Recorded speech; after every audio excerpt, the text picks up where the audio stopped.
Liger's going through OBS instead of Video Ninja. Hello, chat! It is so good to see you all! Thank you so much for coming in! We are doing something different tonight. We are doing more Dungeons and Dragons, but I have dragged my three friends into the Curse of Strahd Brainrot. No, that's not true. I dragged two of my friends into the Curse of Strahd Brainrot. Detdet was already here. I jumped in. I was attempting to jump in first, and then she slapped me and no, me! Anyway, it's me, your friend Chuck. It's me, your friend. Oh wait, I mixed it up! Oops! Let's go, baby! Liger face reveal, let's go! Liger face reveal, finally! Yeah, you did talk about having a big beard. It's shockingly close. Let me where'd you go, Liger? You can't have a stream without a little scuff. It's me. And also, Chuck, you need to get a Twitch so I can put it under your name. Your name's so empty. I have Twitch. Yeah, where is it? I couldn't find it. See, exactly. To be honest, I've not really logged into Twitch whenever I figured out that I couldn't stream from my laptop. I've not really done a whole lot of Twitch stuff. Like, I'll watch you and a couple of other people on Twitch. Once I move, I'll have enough money to actually have a PC built, and then I'll start streaming. And nice. Well, still, send me your username, and I'll include it on your thing. But just underground tab. But thank you guys so much for coming in. I am going to hand things over to my players first to introduce themselves. So, Chuck, why don't you go first? Introduce yourself. Don't tell us anything about your characters. We will get into that. Well, I'm Chuck. I'm Chuck. You. Everybody calls me Chuck. That's a friend of mine. I've been playing D&D 20 years now. Ray asked if I wanted to join a Curse of Strahd. I was like, absolutely. I do have a channel. It's just not up and running yet until I start streaming. But that's me in a nutshell. Nice. Liger, why don't you tell us who you are and what you're about? Hi, I'm Limitless Liger. Everyone calls me Liger. I'm a something funny? Just the way Detdet was walking. I was like, well, I feel guilty that I forgot to turn on my AC, and now it's getting slightly warm in the room, and I'm like, shit, I should do that. Anyways, so, I'm Limitless Liger. I'm a streamer who is trying his best. Almost at 200.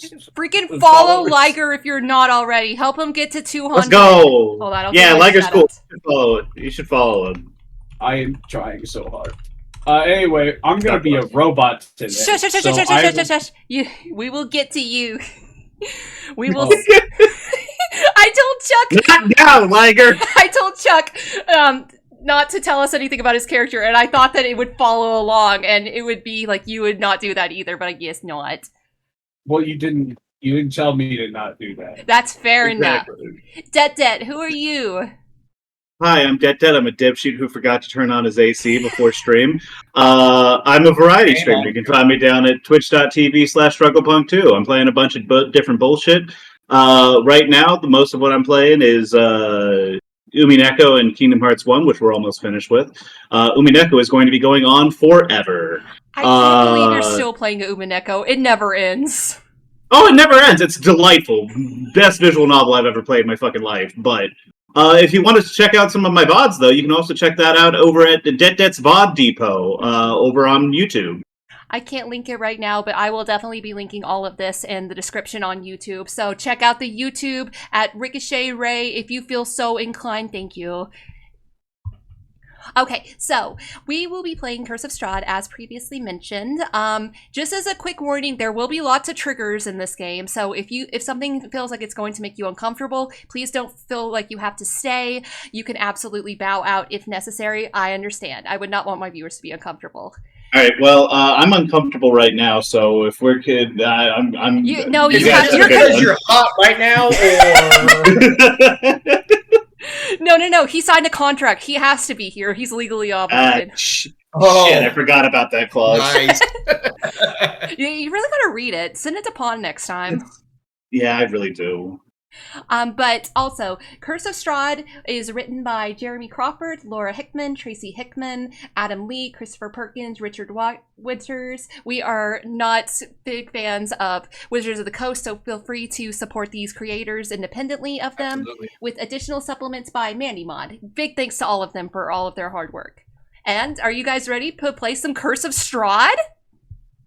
Sure. Like, Damn, that was really loud. yeah, you scream. God damn. It's a vibe to DM versus Strahd in your my bikini. I was like, no. I thought about changing, and I was like, nah. People should know what they're getting into first episode. Listen. Ray's experience with Curse of Strahd generally does require a bikini, so. Yes, and like they just need to know in case I'm wearing even weirder outfits in the future. Like I feel like this is the baseline, like of how strange it's going to be. Yeah, when I first started playing 5e, the main thing I wanted to play was Curse of Strahd, so I'm hyped up for this one. Oh, it's so good. I've not ever since you told me about it. I've not even looked at the module. I have put it in the bottom of a box somewhere. And that's where it's going to stay, because I don't want to be tempted. Yeah, thank you. I trust you. You can read it if you absolutely have to. I would highly recommend reading it at some point, because honestly, Chuck's gone. Goodbye, Chuck. He went to go read it. Wait, why do you...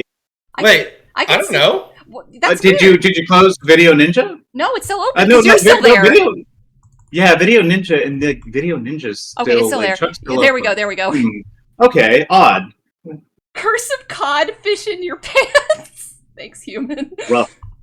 All right, so with all of that said, let's get into Curse of Strahd. We begin our story not in the ambient glow of a tavern's hearth, nor along the road set for merry adventures.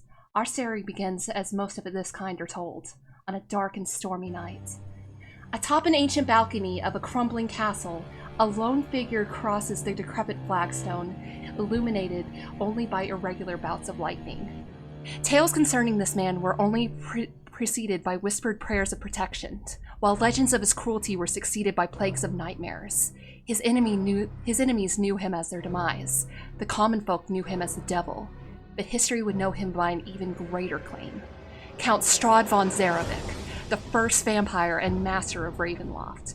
And yet, it was not with the cold eyes of death, nor the frightening countenance of the devil, that the vampire lord regarded his kingdom from his perch. Instead, it was something more akin to melancholy? Apathy? For what felt like an eternity, he eyed the heavy clouds rolling over the edges of Mount Baratok into the ether of the mist. But with the whipping of an unfamiliar wind, he jolted upwards, his eyes falling to the village far below. No longer murky puddles of misery, but of ancient madness and insatiable bloodlust, as a wicked grin pulls at the corners of his mouth. They are early. Meanwhile, somewhere along the Omnian countryside, a single caravan trudges along a dusty road. The midday sun blazes overhead, marking a particularly and uncharacteristically hot summer day. Inside the caravan, two men sit amongst a variety of goods from all corners of Abir Turel, and some from lands even farther beyond. Detdet, why don't you go ahead and introduce your character first? Okay. In the carriage, you see a man who is... he's tall. He's slightly older. He's about, just recently turned 30.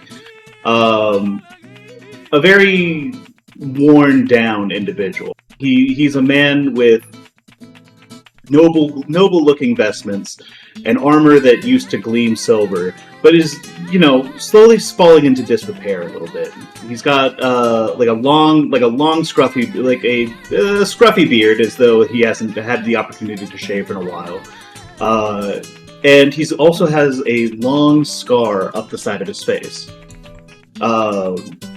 As we see him now, though, he's holding, he has a guitar case in his hands, and he's slowly, tuning an instrument. Plucking the strings here and there. And he glances up to his compatriot.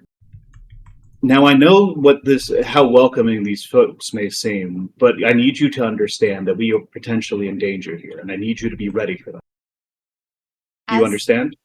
As the camera pans from this gentleman sitting across. Chuck, why don't you describe what your character looks like? Let me just. He's got, I mean, the most, I guess you could say identifying mark is he's got like a crescent moon on his forehead that's more or less tattooed in. He has a dark green type of garb that he's wearing. He's got a sword and a bow. He's got long hair. He's probably about 6'1", and he is the only half elf known to have a 5 o'clock shadow for a beard. He looks kind of worn and weathered. So he looks up at him and says, "I chose you for a reason." I understand. I just want to make sure that you're aware of the dangers that we may come to face. I figure if we die while we're there, there's no life worth coming back to at that point anyway. My character kind of, gives like a nod and a small shrug, as not quite a "what are you gonna do" sort of attitude, but I mean it's there. He said, he continues, "The Vistani are very welcoming people. They're eager to have people at their hearth. They're eager to share drinks and tales. Do not let your guard down around them. Do not speak too freely with them. If you find yourself," I sort of like kind of take a look around to make sure that there's no one. Like, we're in a moving carriage, correct? Yes, and also there's just one carriage, and it's being led by one horse and one Vistani on the carriage. And you guys, when you were looking into someone to take you on this trip, you met quite a few Vistani, but this was the only person who was willing to take you, and that being at that for a hefty amount of money. Mm-hmm.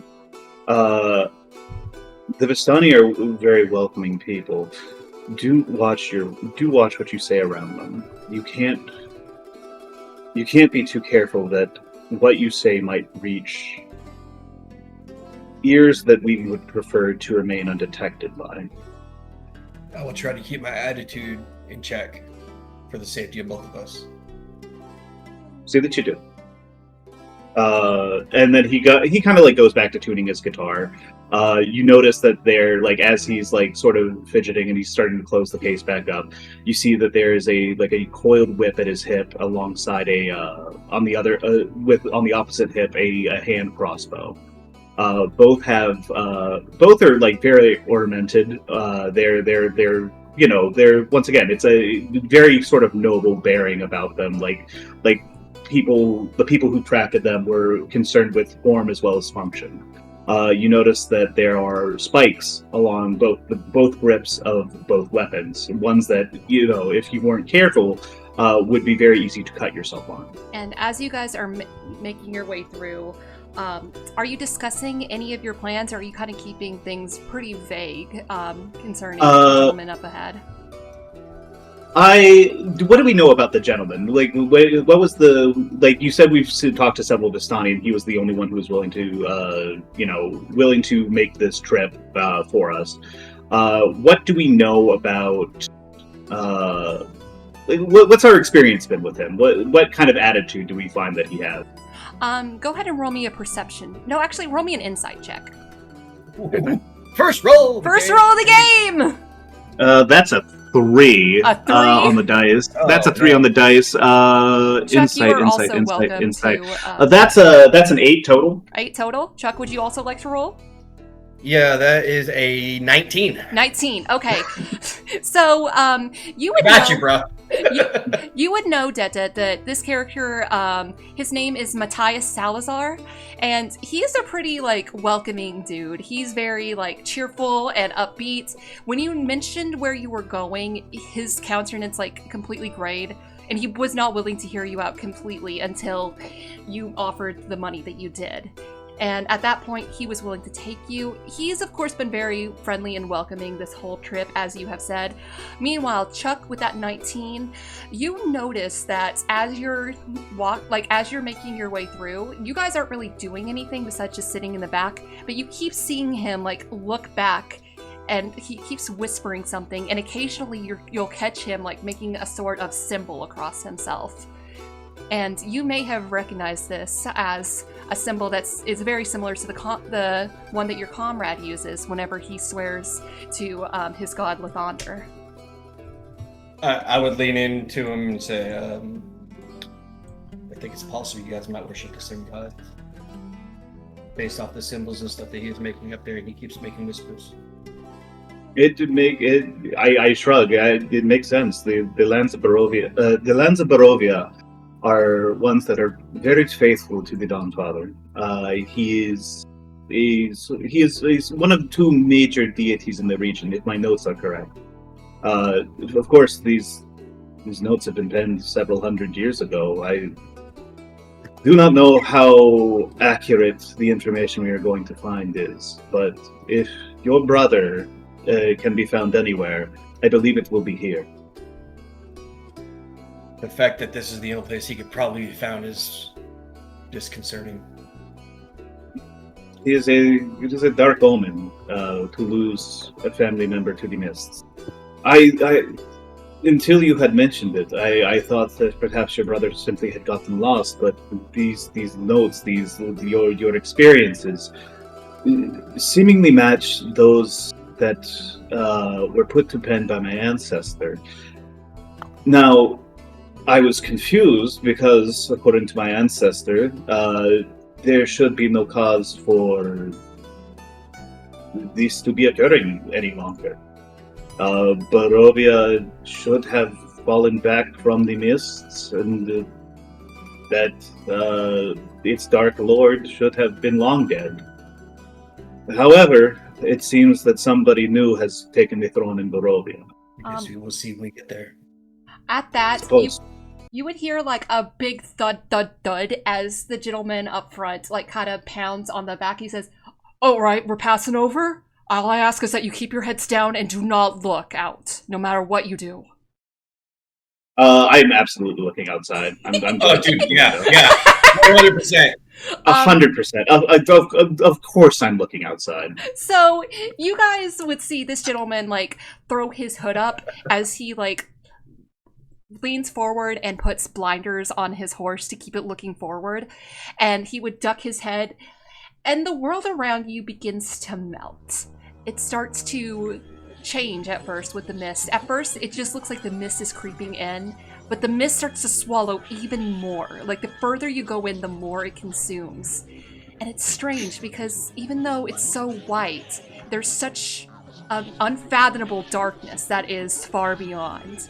And as you guys are looking through, you would happen to see giant shapes passing around you, as if you were passing through water and there were whales outside. But their shapes don't make any sense to you.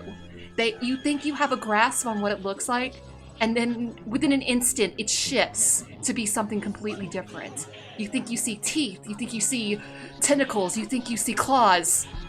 Sometimes you see all three at once. Sometimes you see something that is so similar to just two of those things, or maybe four of those things, five of those things. And before you can even really start to grasp it, you realize that you are now back on solid ground, and that you are in a forest. It's not at all like the Omnian Forest. It is oppressively dark here. If you look up, you would see that the sky is dark, but you can't see the moon from here. You can see a little bit of its glow beyond the clouds, but very little else. And the trees are so oppressively tight together that you doubt you could even go through them if you were. And the path stretches onward, but it's hard to tell exactly where it goes because the mist is obscuring the vision from where you're sitting.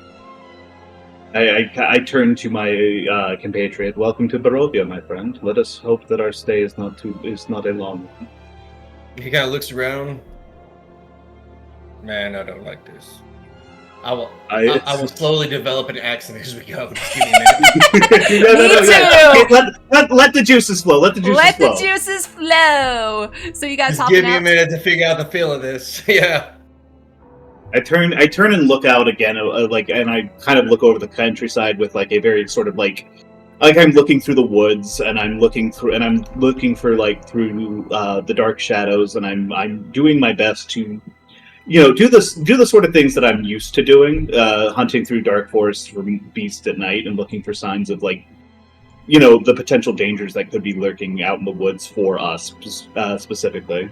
As I shift forward, I kind of like my cloak reveals like a bright red flower.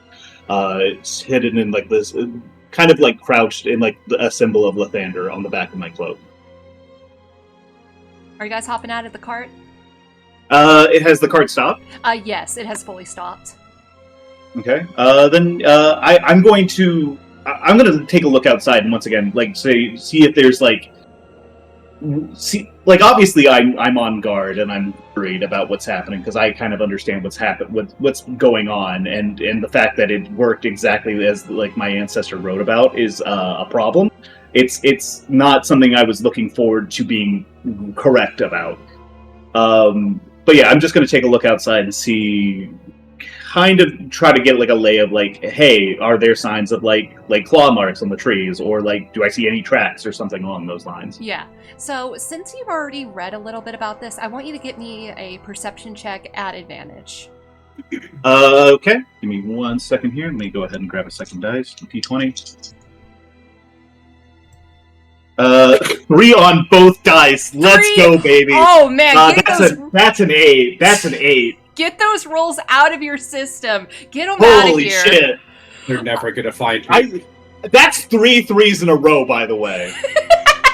I think you might need a new dice. Wait, you got those ones Impressive, specifically. Monster Never Hunter. mind. Go bless them. But from where you're sitting, it's really difficult to see much of anything because you were expecting mist. You were not expecting the mist to be this thick. Like, you've seen morning mist, but this is so thick that it like deeply obscures your vision if you're looking to the tree lines. You can see the trees, but not much else, and especially not any kind of intricate details like that. Definitely. Well, we're definitely no longer in Am. I kind of make my way. Like, I motion for him. I motion for my companion. Chuck, what's your character's name again? Chuck is gone. Never mind. Wait. Chuck has disappeared. Did he get up? I did not. I'm sorry, Chuck. I did not hear you. Well, hold His on. name is Thalin. Thalan. Yep, Thalin. Thalin? Gotcha. Thalin, let us proceed. Once again, care to mind your tongue. The less people know about us, the better. So he says that he absolutely does absolutely nothing to kind of like hide sort of the his family crest on his back. Mm-hmm. I will say that even without a roll, you don't see that this gentleman is taking any particular care of that. But as you guys get out, he will like pass glances between the both of you, and he say, "This is where we part ways. I've got a delivery in a different Strahd realm that is not here." Very well. Thank you very much for your services. I understand the restrictions on your or what were your restrictions on who you can ferry in and out. I would not presume for a return trip. Thank you very much. And he will. And I hand him like an extra gold piece as a tip. Yeah, I will say, don't worry about the gold pieces. Let's just say that was taken care of beforehand, because I would not impose a disadvantage. Like, sure. But like, this is specifically like as a tip. This is something extra on top of stuff. Mm-hmm. He will take this and will make another symbol of Lathander across him, and he say, "May the Morning Lord protect you. May Ezra keep you, and may the devil spare you." Before he turns, and Godfather, light your path, friend. Before he turns and begins back in the same way that you saw him, it's not very far that he goes into the mist before he disappears. Mm-hmm. I pause for a second as I realize that I had forgotten to ask him what direction the nearest town is. Myself. Oop! I will say that The path that you are set upon looks fairly straightforward. You can't see where the path from which you came, but the path is ever stretching onward before you. We have a road. We have a road, my friend. We may as well walk it. They're never gonna find him. Walk the road we shop. Okay, so as you guys are walking, I want both of you to roll me a d20. Any additions, any subtractions? Nope, d20. Just Okay. d20. That's a 16. That's better. We'll take that. Just a non. That's 13. Yeah, I got a 6. So, as you're making your way along this path, you definitely are seeing that the road is sloping a little bit downwards, but maybe it's because you're too busy watching the road and making sure that the mist aren't, like, obscuring anything. Thalin, you trip. Oh. And you might be worried for a second that you may have twisted your ankle or something. That doesn't seem to be the case, but as you're looking, you start to see, like, something is in the ground. Liger, why don't you describe what they see? Oh yeah. Like, What they see covered in moss is what appears to be an abandoned soldier's helmet, but inside there is 2 glowing apertures rotating as they quickly focus in on the sight of the 2 people above him, and I guess what else is visible from this angle? I It's will say mostly buried underground. yeah, I will say there's some shoulders that you can see. Yeah, he's got rounded shoulder plates that appear to be part of his body, just sort of sticking out of the ground, covered heavily in moss, almost unrecognizable. What parts of the metal you can see are oxidized copper with that green shade that comes with the age. My hand immediately darts out to grab Thalin's shoulder, and what the other hand goes to the whip on my waist, or to the handle of it. I haven't pulled it yet, but I am ready, and I'm like, name yourself, beast." And Liger, despite everything, at hearing those words, you are able to wake up. And you see for the first time in so long that there are 2 humanoids in front of you. Identity requested. I am Battle Unit 34, Construct. Beacon. My eyebrows kind of rise a little bit. Like this, I have heard absolutely nothing of this sort of thing. Can I roll to get like sort of an idea of like its intentions, or like to see if it's like an immediate danger to either of us? Yeah, I want you to go ahead and roll me. You can choose history or arcana. Sure thing. I'd like to run a self-diagnostic. Okay, we'll get your self-diagnostic in just a second. I'll take Arcana. That's a 16. A 16? Okay, you have definitely heard stories of something like this, but it's weird. When you've heard stories of something like this, it's usually told by gnomes. And you know that gnomes have built several automatons, but none that quite fit this description. So even though you have rolled so well, you don't fully understand it. And Liger, with that self-diagnostics, you know that you are functioning. You know that you shouldn't be functioning. You know that so many years have passed. How many years have passed? You haven't been able to see the moon to keep track of it, but you know that at least 10 years have probably passed, probably. Internal timepiece has corroded 200 years into the process. But you do How also... long? How long have I been?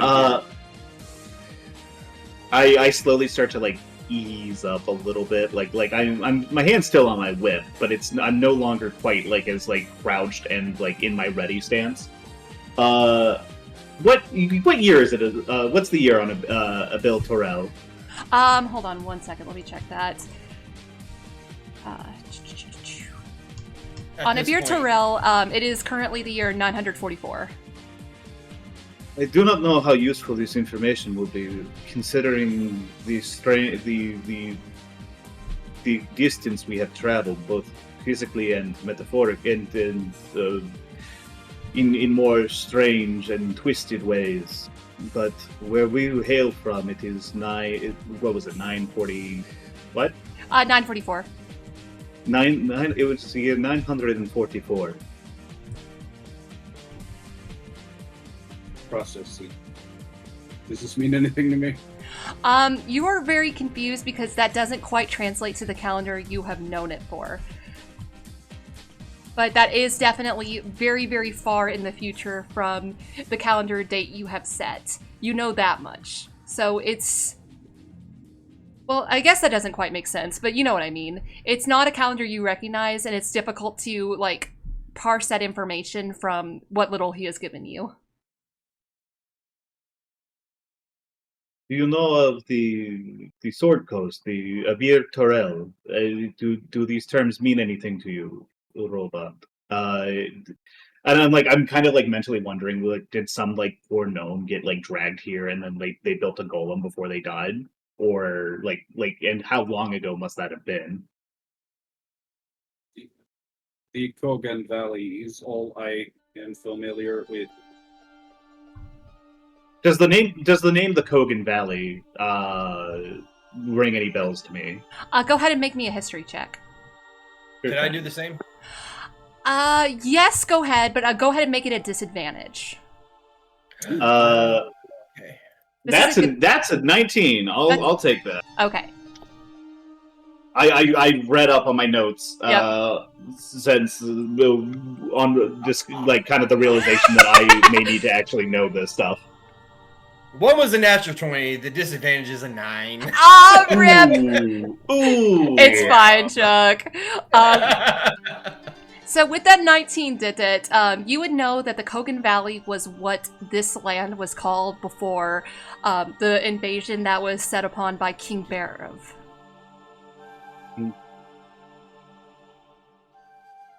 My friend, this land has not been known as the Kogan Valley for nigh on nearly 500 years now. The last known mention of this was before it was conquered by Barov of the House Zarovich. I'm afraid that it has been quite some time for you, my friend. Compiling new data. Traveler, might you exhume me? I am unable to. I kind of glance. I glance over at Thalin. Yeah. Yeah, like we just look at each. We just kind of like look over at each other, and Like, I mean, do I we kind of dig shrug a little bit. do we dig him out or do we let him stay? On one hand, the automata like that have primarily been quite useful in terms of the defensive capability. However, I'm sort of like lowering my voice a little bit so that the robot does not hear me. At the very least, like can't like hear me as easily. I don't know exactly how this thing hears, or if it's like things have been damaged over the long years or whatever. But I'm not trying to take the risk. As long as we can confirm the fact that he will not harm us, another soul, metaphorically speaking, on the road would not necessarily be a bad thing. We just have to make sure that he is not hostile. Agreed. It's coin flip as far as I can tell. I turn back. I turn back to the robot. He kind of slides his sword out. And goes, if he starts to, I will just kill him. Yeah, fair enough. Back to the neck. Back to the neck. It's very clean, very quick. Machine. If you have a, excuse me. Scusa. Beacon. You said. Beacon. Yes. Is that your name or a designation? It is my designated serial number. He's so good at I put my hands up. Peace, friend. I did not. This is a very odd day for us. You understand? Identify me as you wish. to put it lightly. Beacon, if we have your word that you will not harm us, then we will exhume you from the hillock you seem to be trapped in. Query, what are your allegiances? Are you evil? The hell of a question to pose to a man. No, I am a monster hunter by trade. Pretty sure I'm not evil. You did not provide that impression. No, I must say. Beacon's gonna shoot a little antenna out of the top of his head, and he's going to use divine sense real quick. Yeah. And as far as I'm aware, that is devils, celestials, and undead, right? I can also sense the presence of evil. Mm-hmm. So you feel this kind of this magic extending out from you, and in a way, it's kind of like the equivalent of a breath of fresh air for you, because you have not felt the world of the Coggan Valley for quite some time. But you I just want to clarify something. Right?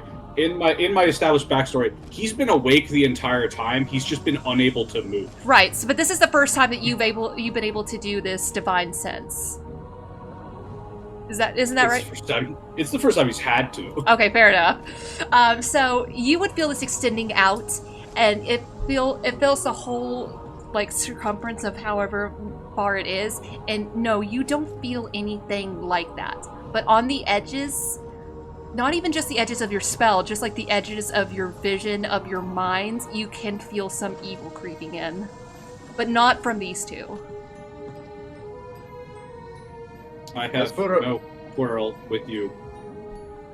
So your question about our allegiances is unless I am mistaken about my compatriot here, we serve no master but ourselves. Very well. And do we have your word, friend? The dirt. At the moment, parameters inside of my processing unit disallow me to take action against you. I could not if I wanted That to. seems good enough to me. Maybe we should let them out. I agree.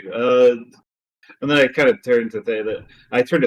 I'll dig him out. And then I kind of motion towards his blade, and I just insurance, Fred.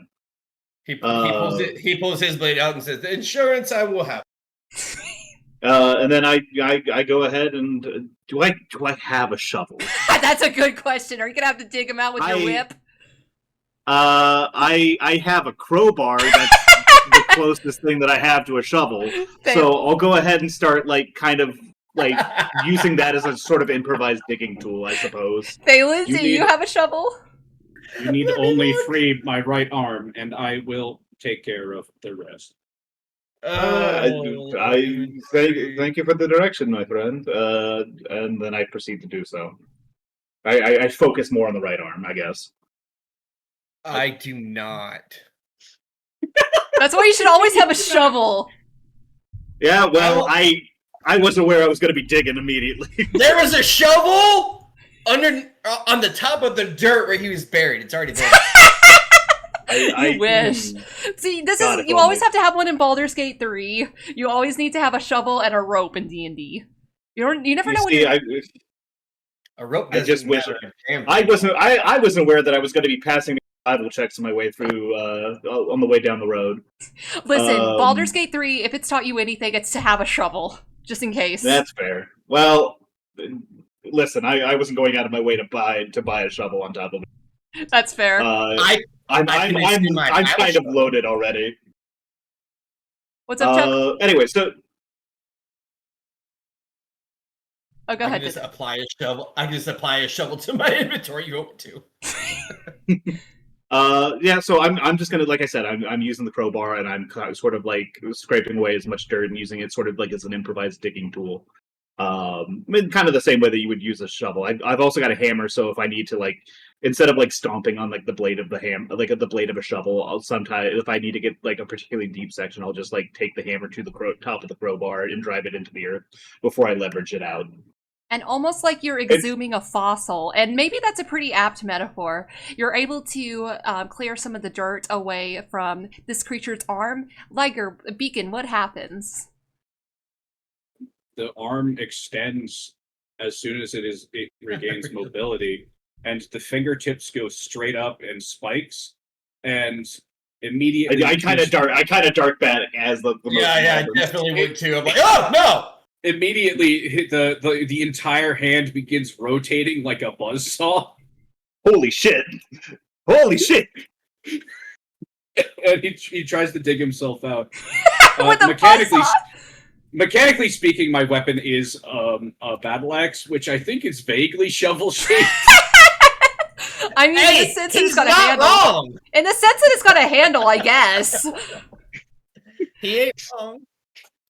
So you two stand back as like dirt is thrown in every direction as this creature starts to exhume himself. I step back even further and I start to like brush off my clothes. Beacon, it Function, takes function, it working. Diagnostics show multiple functions not working. Battle capacity at 5%. Well, I suppose that if nothing else, then we will have a warm body in front. Pardon, excuse me, a body.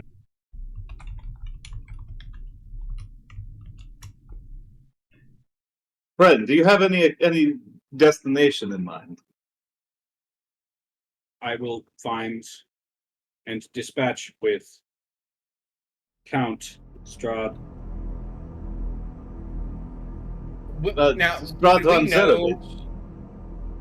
would we know who Strahd is, Ray? Oh, yeah! I know who Strahd is. Yup, and by extension, so do you. Yes, I kind of given you... Strahd, I pull my weapon out, like, what? Peace, friend. This automata has been in a state of disrepair for several hundred years. I am afraid you might be too late, my friend. Strahd has been slain. The man is dead. Is he? I look around. According to my notes, and according to my ancestors' notes, yes, he is dead. Well, then who would be responsible for the fog or the mist?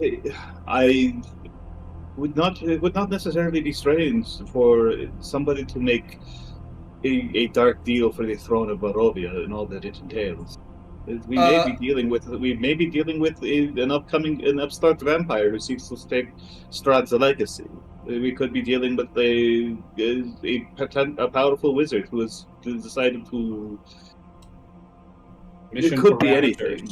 Mission parameters: dispatch of Strahd, return Kogan Valley to its former state.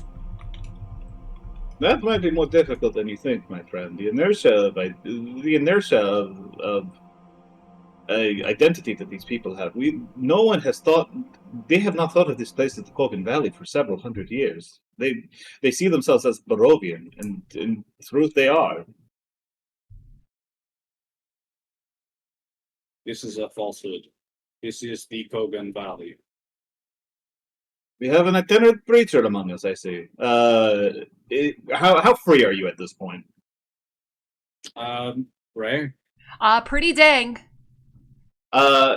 If he's only got like a little bit left, I offer him my hand and to assist him in like rising to his feet. Okay, that's gonna be like 500 pounds. He's not thinking about that. He's just like, I'm 5,000 pounds. It's fine. It's fine. I lift that much.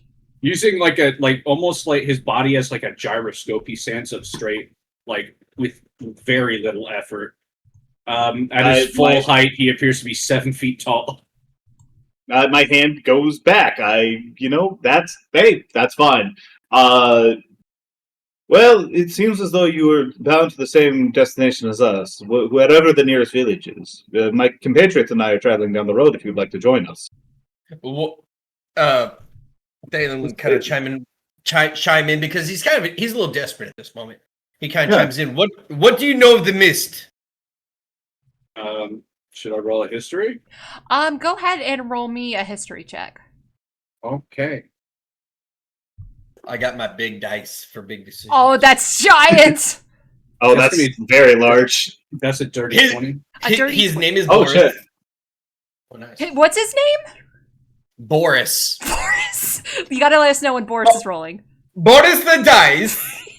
Okay, so Beacon, with a dirty 20, you try to search your mind for what you can remember of the mist, and you very faintly see like a vision of a memory you don't fully recall the details of. But you remember falling and looking to the sky and only seeing mist.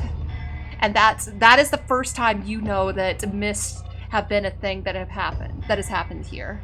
And of course, over however long you've been stranded here, you've seen the mist creeping in, occasionally changing the landscape, occasionally taking you places that, like, moving you to places that you haven't been to before. I see. So the mist teleports me around? A little bit, yeah. It's less that it teleports you and more that it's like moving the landscape, and you just so happen to be part of that. The mist source is unidentifiable. However, the properties of the mist are that of a teleportation array. Yeah, checks out with what I know, what we know. You wouldn't happen to. Topography is difficult to navigate. I think. You wouldn't happen to know well where people taken by the mist would show up, would you? What the geographical region, I suppose. I assume that I have some sort of map data inside of my head somewhere. He loves the Kogan Valley so much he could never name a town in the Kogan Valley. Well, to be fair, they didn't have names back then. Or if they did, they would be very different now. Yeah. So, Liger, I will say with a dirty 20, you don't even need to re-roll. You're very confused by what he means by taken by the mist. Because you haven't seen anyone since you've been here. At least as far as you can remember.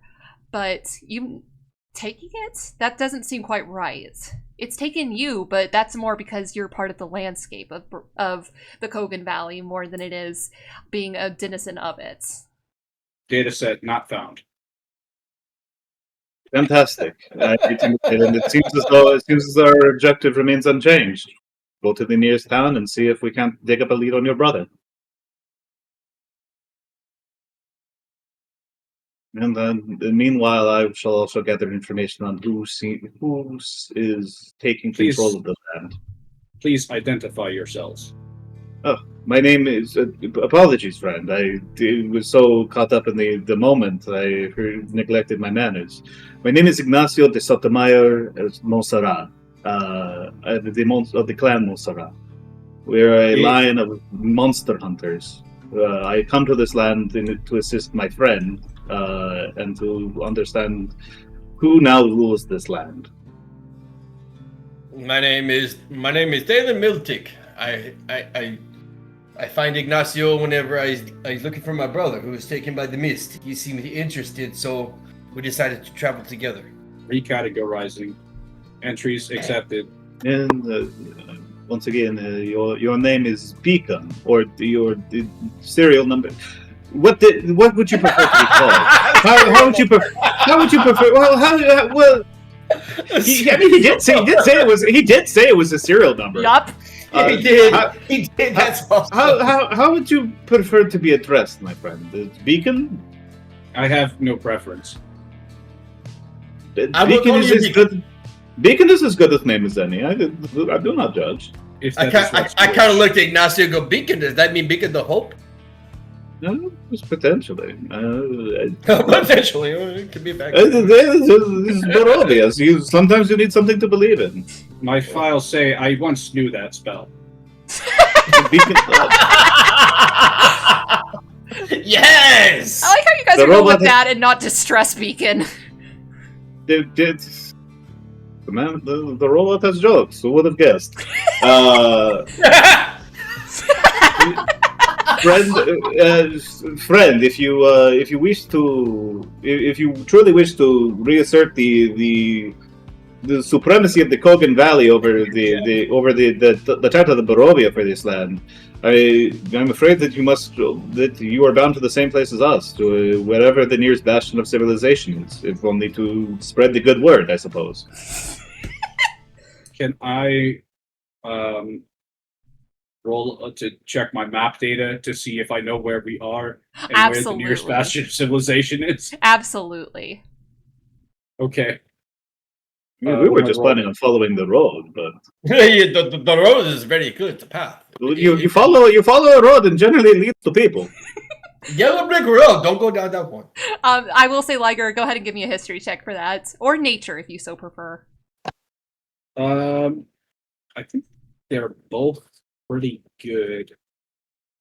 Oh no, actually, nature is +4, so that's an 18. 18. Okay.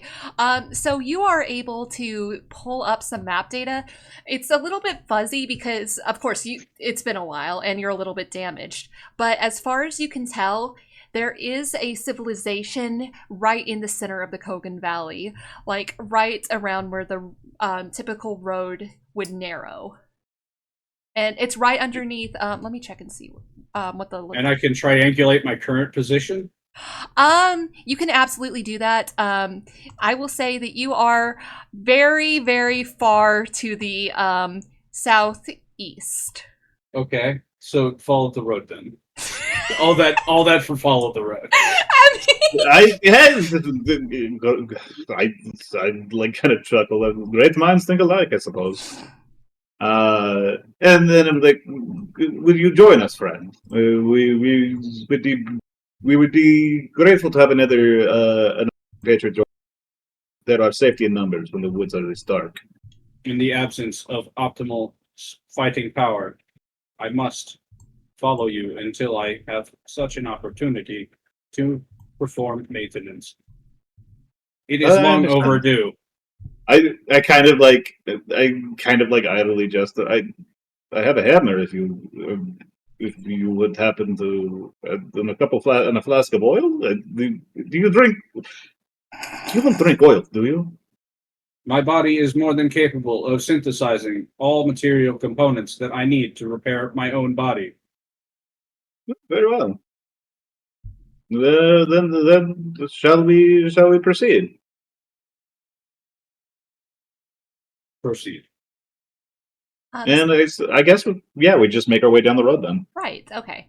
So eventually the road continues downhill and it begins to open up a little bit. There's less trees here and more of a little bit of open space. And as you guys are making your way out of the forest, you do see that the clouds start to part a little bit and you see a little bit of the full moon. And with that, you see far in the distance, there's a great castle with these gigantic spires that are nearly piercing the heavens.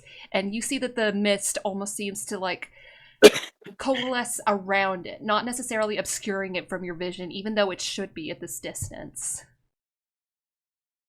I sigh. It seems as though Castle Ravenloft has a new master. It is as I feared.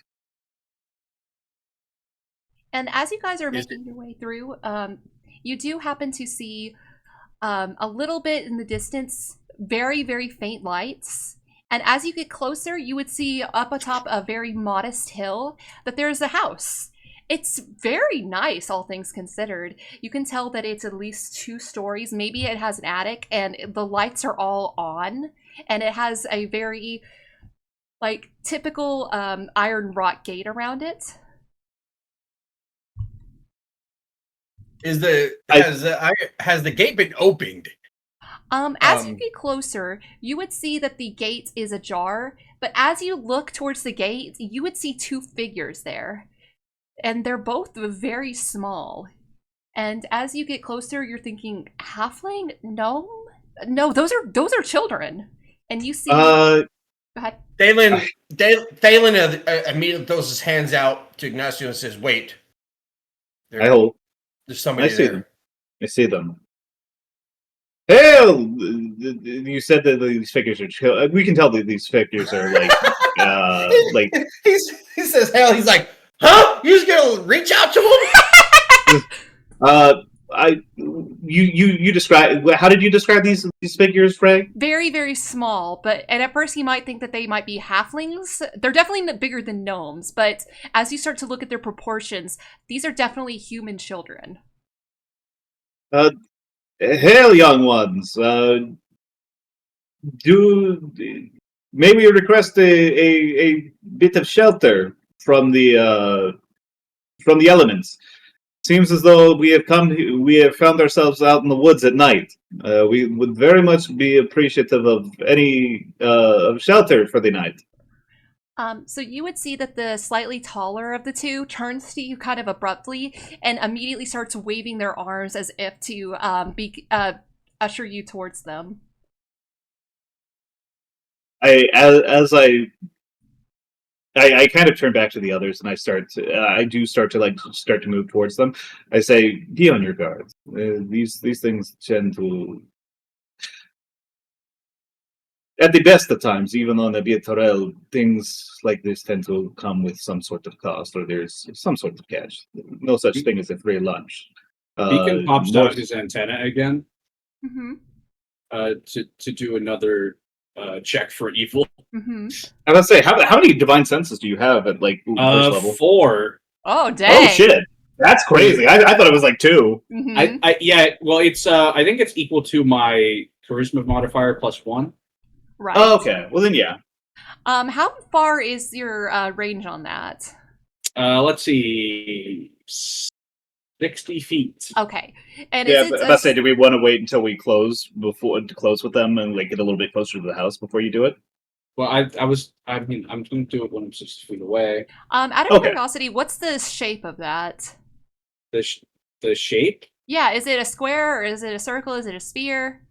No, it's just like a 60 feet Radius. Okay. Yeah, anything that's not behind total cover, it says. I see. Okay. So you would sense that there is nothing amiss here. That there is no signs of fiends, undead, celestials, or undead.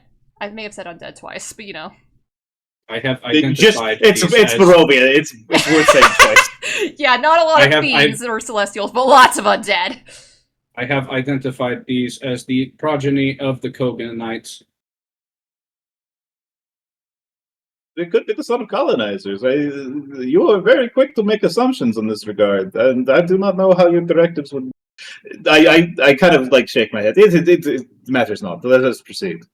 Still, I would recommend caution. So as you two get close, as you three get closer, you would see that these two there is a girl who looks to be maybe about 12 years old, and a little boy that's hiding behind her that can't be any older than 6. And they're both wearing very nice clothing, but you can definitely tell that it is some kind of nightwear that is basically dressed up in like coats to keep them warm. And the girl would be like, "Oh, thank goodness someone's here. Please, we need some assistance." I'm going to Kind of assistance you need. As Thalin proceeds to talk with the children, I'm going to examine the house. Mm-hmm. Specifically, I'm looking. Like you said that the gate was open, right? Yes. Like the gate was ajar. Uh-huh. I'm going to examine the house for signs of wear and tear. Like, Right. Does this look like a place where people live? Yeah. Okay. Go ahead and roll me I'm gonna say perception or history check. Okay. Beacon's facial recognition recognizes distress, and he begins running his empathy subroutine. Mm-hmm. That's a 14. A 14. So you can. And that's perception specifically. Okay, so you're looking at this house, and it is a nice house that would definitely be among the upper class of but you can definitely tell that it has been lived in. You can see that there are little bits of weeds that are growing out of the garden. Not a lot, but enough to be like, okay, they're just slacking a few days on their gardening. Maybe they could have done a little bit of touch up on the paint. Maybe some of the roof tiles are a little loose, but still a very nice house. Okay, so it's not like this place has been abandoned for a while. Or anything. No, and it helps that all of the windows are aglow with warm light, which is very unusual. Not unusual, but very welcoming in this cold, dark environment. I'm a little. I'm reassured. I turn back and I kind of like listen more to the Thalin's conversation with the children. I'd be asking children, "What are you doing out here by yourself with the parents?" So the girl would walk forward a little bit to meet you, and the little boy is like at her skirts, basically clutching onto her for dear life, and she would say, "Oh, our parents are inside. Please, something's wrong. Something's wrong. They always tell us Why that." are you? Go ahead. Why are you not inside with them? Well, every night that there is a full moon, they tell us not to come out of our rooms, that there could be that the monster is out, but I worry for our parents, and I couldn't stay inside with my little brother, so we were just looking for anyone who could help us. We're a little far from town, and I didn't want to go too far in. Not to leave the house, not to leave my brother. Is it a full moon currently? Yes. They were like, then what are you doing out of your rooms in a full moon? There was an awful noise downstairs. I can't quite describe it, but Thornbolt here was just so worried, and we just ran. We just ran outside to find someone to help us. I suggest that you return to your rooms until morning. But... Lock the doors, put something in front of it, whatever you have to do, stay in the same room! Just don't come out until morning. I turned to Thail and I gave him like a look. But my friend, his advice is not necessarily good advised. Whatever beast may be, whatever might be happening in your house, the shelter in these is hard to come by in these woods. When it is dark, when it is why night. I say go back to your room. Yes, no, I don't necessarily disagree. It's just tact, man. Phelan has none. Just like just like up front, he's kind of a jerk. To other people. I lean down, like I kind of like to a knee, and I go to put my hands on like their shoulders. Do you? Is there a safe room in your house? Is there a place where your parents have told you to run to if should something go terribly wrong and you find yourself in danger in your home? The girl will nod and say, "Well, that's the attic. That's where we were, but after that sound, we couldn't just sit there. So we tried to get our brother, but he wasn't in his room. He wasn't in his crib. So we came out here to find someone who could help him. We're worried the monster may have gotten him." When I hear like a crib and like a brother, I kind of like start to mutter shit under my breath, but then I kind of bite it back because like they're kids. And the little boys it will look up and say, "Rosie, are they good people?" No. And he hides. No. He's just like, no, they're not good people. Well, they're talking about you guys. Oh, a good, yeah. You just said no. Like I was like, good God, man, these are frightened children. What is wrong with you? They're the opposite. We are great people. No, wait, that's not what I meant. I meant we're great people. Beacon like kneels down. Do these children seem to be at all off-put by this large robotic man? Oh yeah, the little boy is hiding like he's practically like underneath the girl's skirts to get away from him, or underneath her coat. But she looks disturbed, maybe a little scared, but she's definitely trying to put on a brave face. Beacon recognizes that with facial recognition distress and runs an empathy subroutine. What does that look like? He simply like looks the child in the eye and his eyes glow red and musters shit. Hold up the saw. No, What like do you decide? the hand sort of retracts the claw parts to it, and simply just sort of places a gentle touch on top of the kid's head, and is like, fear is natural for humans, but we will do what we can Excuse you? for. Do what? I will do what I can for you. What is Well, your name, brave one? Oh, I like as like the kid is responding. I'm muttering under my breath. The robot's a racist. just against humans. So just you. Oh, and I half of- forgot. Okay. Just that same sentence, but humanoid. I said humanoid. Okay. I completely forgot. God damn, man! I've been on you for like 2 seconds. What the hell? I mean, fear is natural to humans. It wasn't a mutually exclusive statement. Yeah. Yeah, but it seems it feels very targeted. There are. Yeah. Well, considering that there's like 5 people here, and 3.5 of them are human. Yeah, fair. That's a fair fact. So the little girl will say, my name's Rosavelda, and this is my brother Thornbolt. Rosa Veleba and Thornbolt. And what is your little brother's name? Well, our littlest brother? The one... Thornbolt. Yes, the one who is in his crib. Yes, Walter. Walter. Kind of left the naming theme behind. I see. Go ahead and roll me a perception check. He's like, I don't appreciate you making fun of our names. That was so close to being a 20. It rolled back into an 8. Give me 1 second here. You said perception? You can do insights if you'd rather.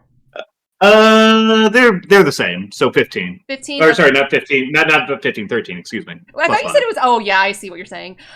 So you just barely nothing. You're not registering anything strange from Thorn, but Rose, she kind of just like glances off to the side for a second. It's like she kind of clocks that, and she's thinking something, but she's not saying it. Is there something the matter, like young one? No, sir. No, sir. Because you have to. Because if we are to help you, you must be honest with us. I promise that we will not take it out on you. Of course. We also roll insight. Yeah, absolutely. Okay. He's actively running empathy.exe. Yeah. He should be able to do this. Okay, it's gonna be, I think, a 9.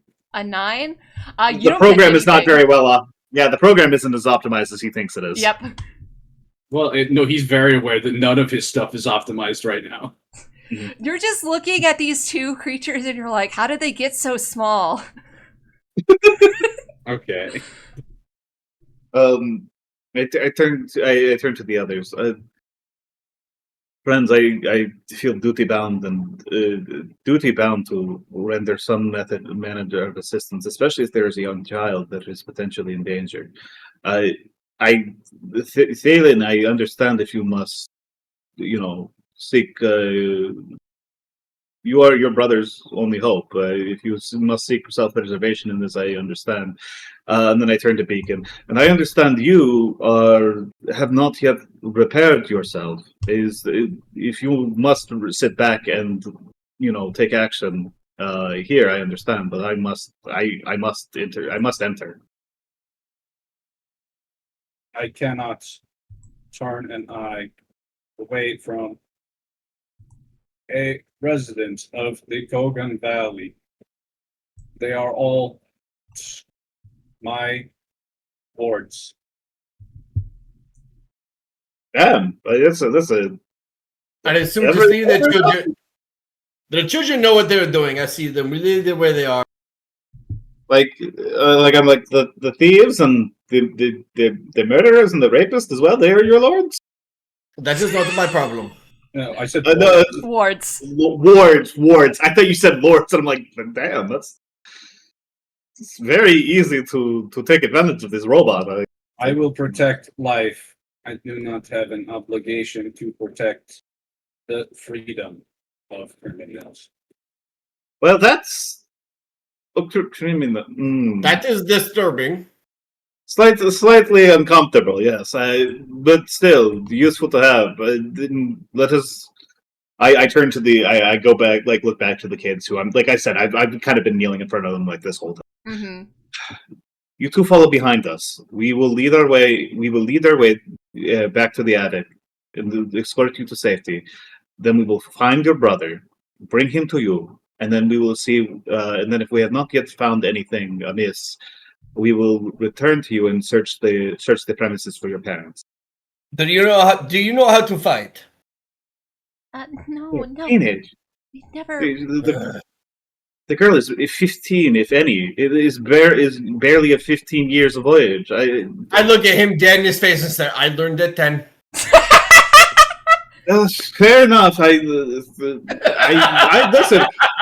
Yes, and I started drills when I was 5. But notorious clan of monster hunters is not a common existence for a child. Then you did not pay attention to your drills. How old is this kid? Damn. So the girl you can tell is like 12-ish, and the little boy can't be any older than, I think, 5 is what I said. Okay, this may be irresponsible, but please correct my statement to no older than 13 summers. Yeah, that's fair. This may be very irresponsible of me. Full disclosure, my character is not a reflection of me. Oh no, that's fair. All right, I want everybody to know that up front. What you got, Liger? What's irresponsible? This could be very irresponsible. Beacon will detach one of his very, very sharp fingers and give it to the girl. Oh, shit. Like a dagger? I mean, it would be about the size of a dagger, but mechanically, these are my javelins. Oh. You have javelins for fingers. All right, got it. Are they the size of javelins? They wouldn't.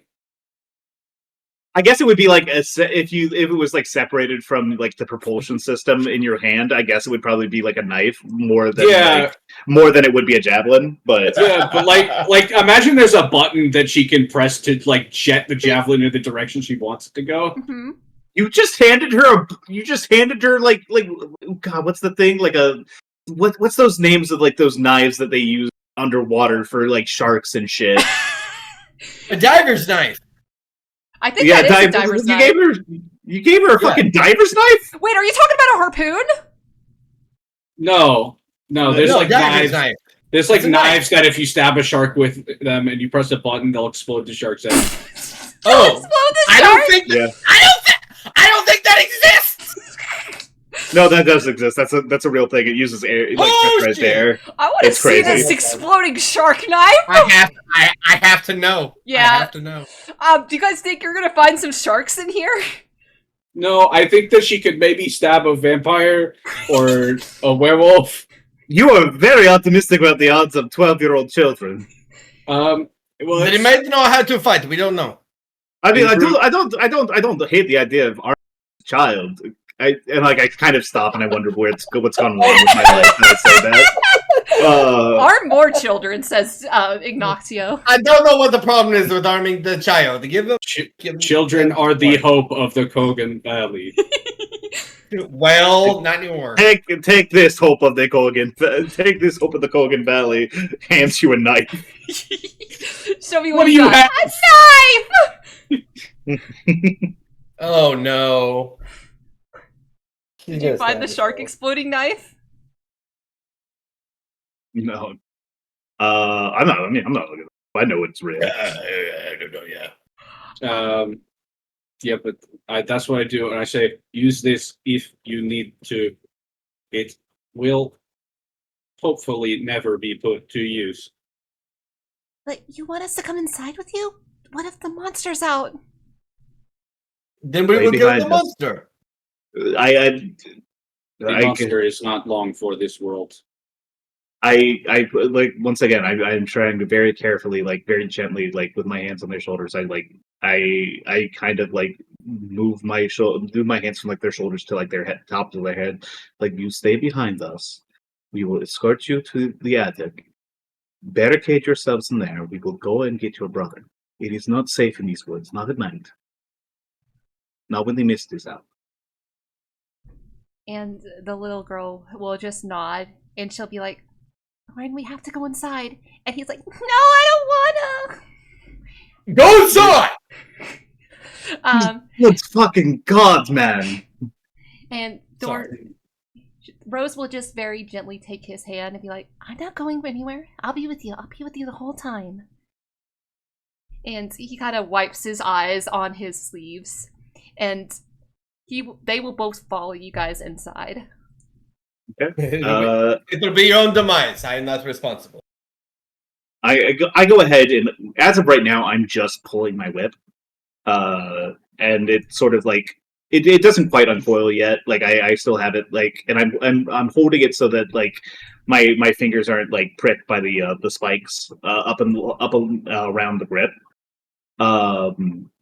And I'm leaving my hand crossbow to my side as I start to like move towards the door. Mm-hmm. Are you ready, my friends? Is there any preparations we must make? Beacon reaches out. Do them quickly.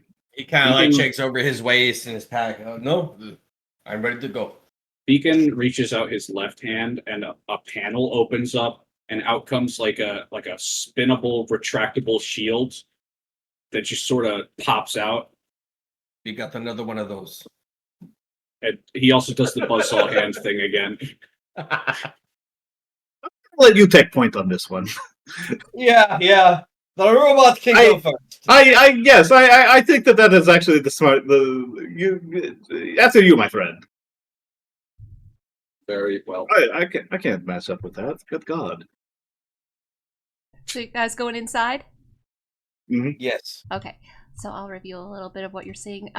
You would make your way through this entrance hallway and into a grand main hall that has a black marble fireplace at one end and a sweeping marble staircase at the other. You would see that there are doors that are to your immediate top, to your immediate north, and a single door to your immediate south. So many goddamn doors. I don't know which one to go. Okay. Listen, when you get to have a certain amount of money, the doors seem to pop up at the moment. Don't worry about it. It doesn't work in this case, and I've already told you, Ignacio. This room has very high ceilings, and you would also see, in addition to several like hunting trophies, you would also see pictures of a family, especially mounted over the fireplace. You would see a picture of this family along with the two children. The husband of the family is holding a child in his arms, and you would notice that the lady of the house is giving a very dirty look to that infant. Do we know we might be able to recognize who the infant is or the father carrying it? Perception check! Yeah, you guys could go ahead and perception or history check that. That's I'm going to go ahead.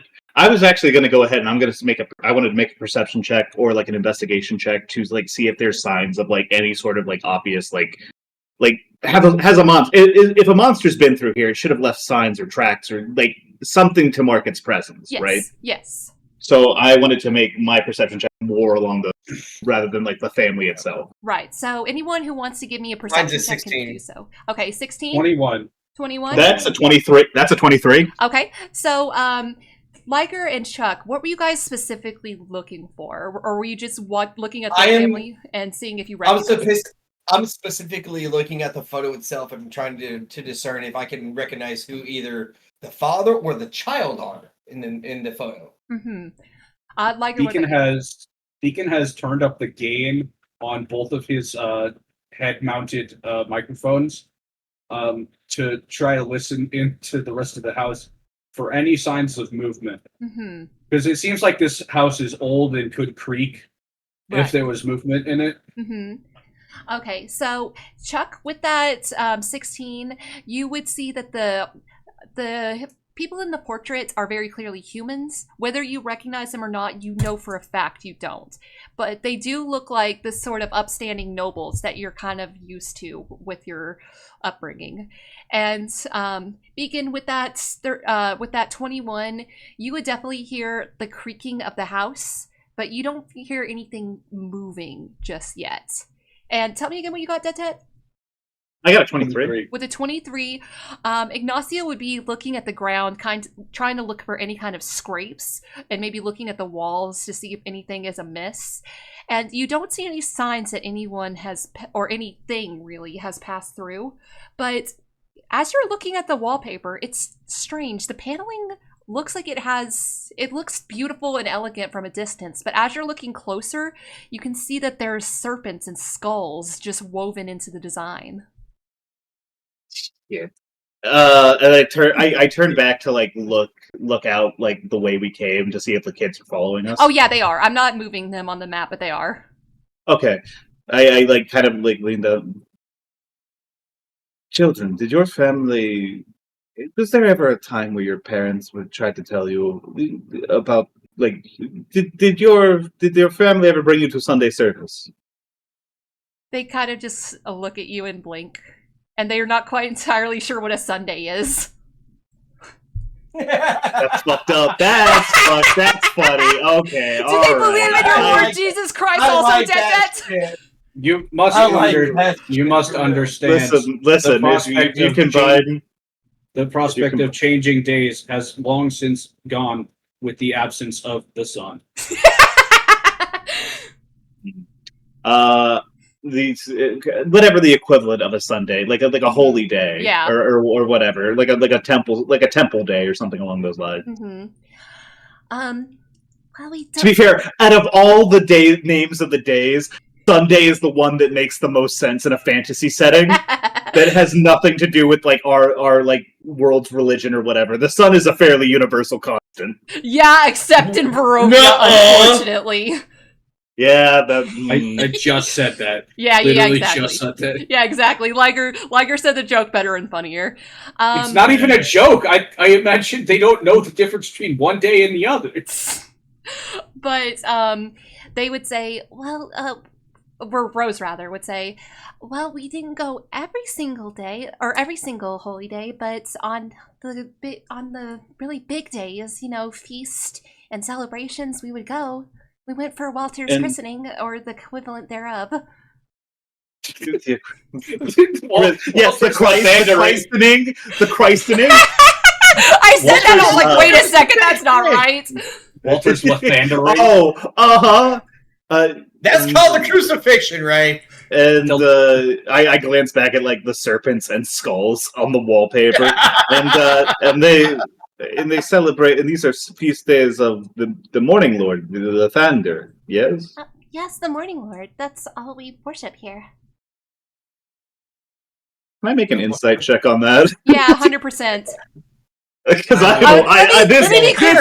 this is screaming evil haunted man. Listen, let me be clear. When I said that is all we worship here, I missaid that. I meant to say that is all that we worship here in Barovia. We are not a polytheistic religion. Yeah, I got you. Because I realized that came out sounding super I got a 9.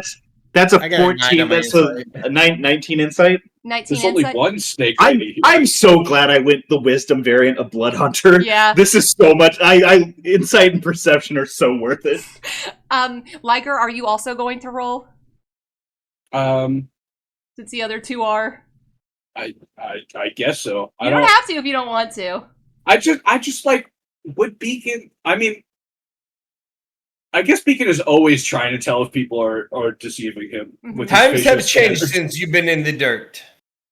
That was 20 minutes ago. But it was a long time before 20 minutes ago. Okay. Thank you, Dice. That's a natural 19. Ooh, nice. Oh, shit. Okay. So that's going to be 23 total. Ooh. God damn. Shit. Nice. Yeah. Okay. So, you are both getting, Thalin, you're still a little bit suspicious of these kids. You're still not quite sure what they're packing, but... I do not trust them. Yeah, but Ignacio and... Well, Beacon, a knife. Yeah, they're that's true. Definitely packing a knife. Ignacio and Beacon, you can definitely see that, as far as you can tell, Rose sincerely believes that. She does not believe that anything is afoot here that would maybe give way to the evil that Ignacio is kind of implying. I see that. I kind of get the set, like with that 19. I'm assuming I also see that she's like, Oh yeah, both of you. Thalin's the only one who doesn't.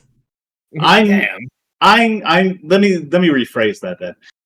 Did your parents ever have a bunch of friends over? Maybe they wore funny robes and disappeared into some sort of room that you weren't allowed in. Oh yeah, like I said, every night of the full moon, they told us to go away so they could keep the monster away from us. Yes, you did say that. I mean, And- crap. You did say that. They did have friends over for that. They did a lot of hosting. Where did they? Do you happen to know where they hosted? Where the festivities with your parents' friends were held? She shakes her head and says, "This is the first time that we've ever not been in the attic." You have been in the attic up until today? Just on the nights of the full moon. Yeah. He like rubs the bridge of his just like, oh. The plan remains unchanged, but be careful. This feels like a darkness that is not foreign to this house. Thalin, being who he is, he turns to the kids and he says, "If you meet your demise, it is not my problem."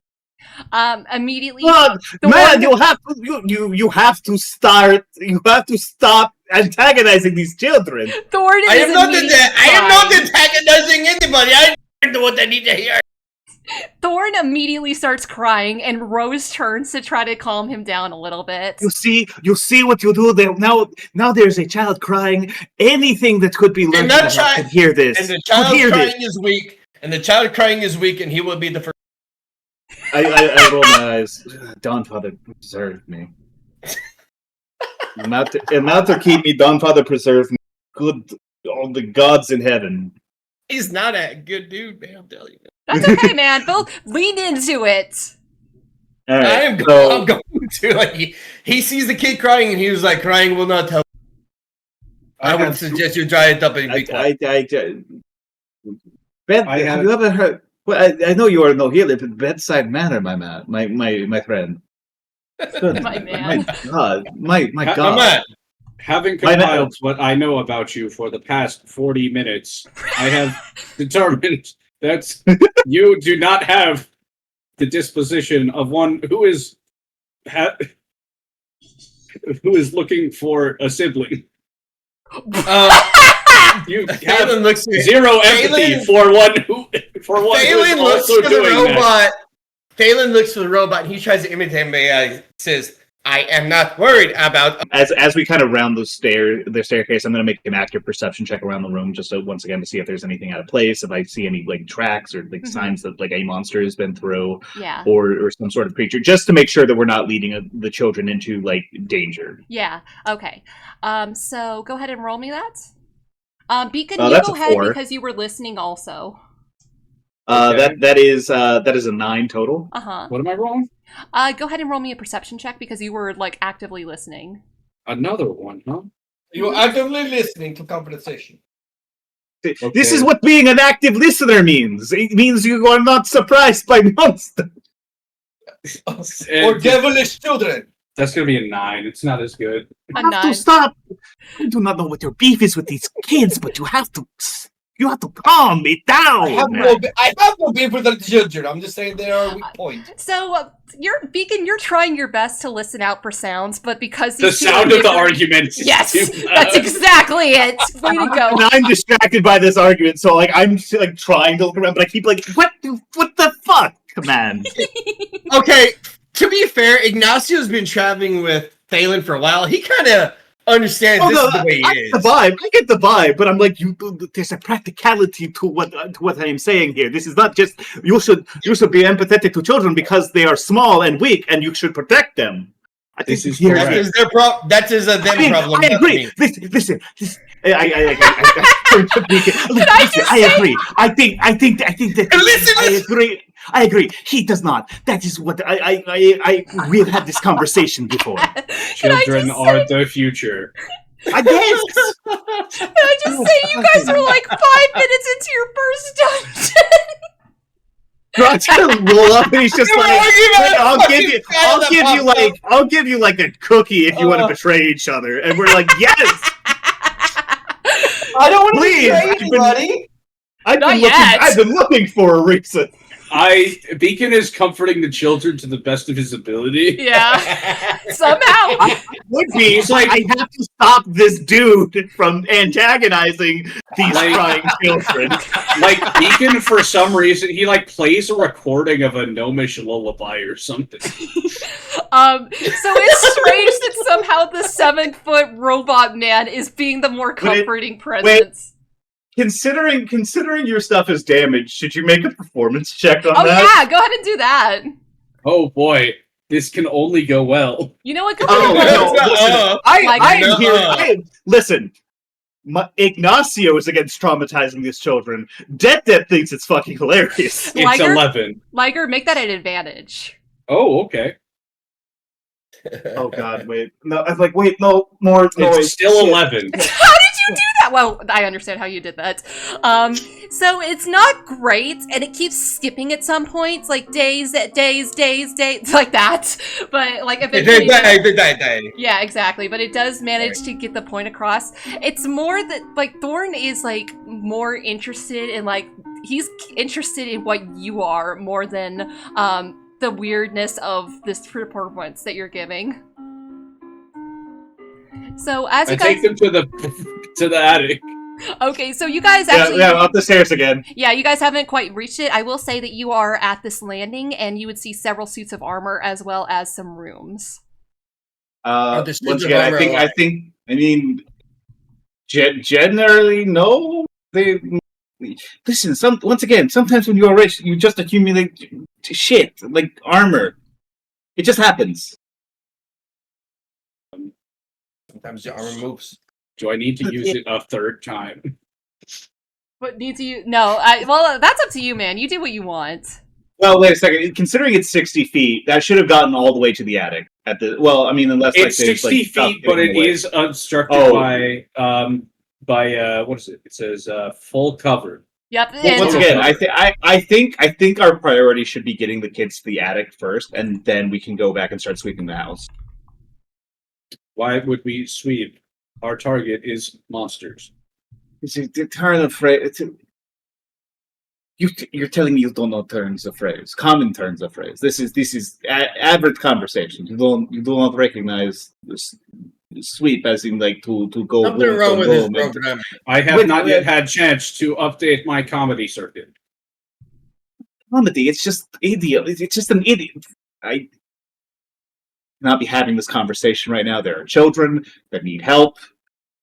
Yes. It does not matter. After we get them to the attic, we will go through the house room by room until we figure out what the fuck is going on down here. What if there's problem in the attic? Then we deal with it at the attic, and we send the children down we send the children down the staircase until either we make a retreat or we clear the attic. They could be cannon fodder. Do not use the children as cannon. I have moral reservations about this. We have been through this. I do not possess a cannon. However, I am quite fodderous. He just kind of stares over the I'm not even acknowledging. Not neither here nor there. God damn it. We go do the thing. Okay, right? Okay. Please, we need to get out of this. We need to get out of the staircase. We need to get rid of these children. Well, I hate to be the bearer of bad news, but you are up on the 3rd floor. There's no attic inside, and the staircase has ended here. I turn back to the children. How do we get to the attic from here? Do you know? We can't. We cannot. And Rose will say, "Oh, there's a secret passage," and she will like go flat against a wall, and she's like tapping against it, and eventually like a very small area will open here to the south of you, like immediately to the landing, and it will open to a cobweb-filled staircase leading up. Can I roll perception? Like you said, cobweb-filled, right? Yeah. Does it look like it's been disturbed? Like have people been like? There's cobwebs as like people have been moving through, and cobwebs where like no one has been through here in ages. Yeah, go ahead and make me a perception check. Also, how big a spider are we thinking? That's a nat 20. Not enough for you to have a baby with, Liger. But That requires some explaining to Chuck. okay, Chuck. No. Better with none. Better with no context. Okay, with the natural 20, Detdet, you definitely see that it's dusty in here, but it's no more dusty than like an attic that is seldomly used would be. There's definitely some cobwebs in here, and there's some dust on the floor, but not enough to alert you of anything strange. I really love that I'm playing a character that like is the type of character to also justify my paranoid tendencies with wanting to roll active perception checks every 5 seconds. It's delightful. All right, then I think we proceed into the attic then? As you make your way up, you see that the door is padlocked. Do you have? Who has You locked the. You locked the. I turned to the children. No. You locked the door on the way out. No, I closed the door. This wasn't here before. How could something not be here first, but then is there second? It's something. She's Like I'm suddenly realizing that if there is a monster here, there's a chance that it's intelligent, or that like the parents might have padlocked the door. I guess. Either way, I'm now like more like I am more like wary of my surroundings, given the fact that like this is potentially something intelligent, or intelligent enough to put a lock on a door to an empty room that they knew the kids were in. Yeah, there's a reason for that, for sure. I have pretty decent dexterity. I could try to pick the lock. Mm-hmm. You want to go ahead? Sure, I'll go ahead and do that. I turn to Beacon. I'm going to try to disengage this lock, and then potentially we could use it to keep them safe afterwards. I think Liger would potty.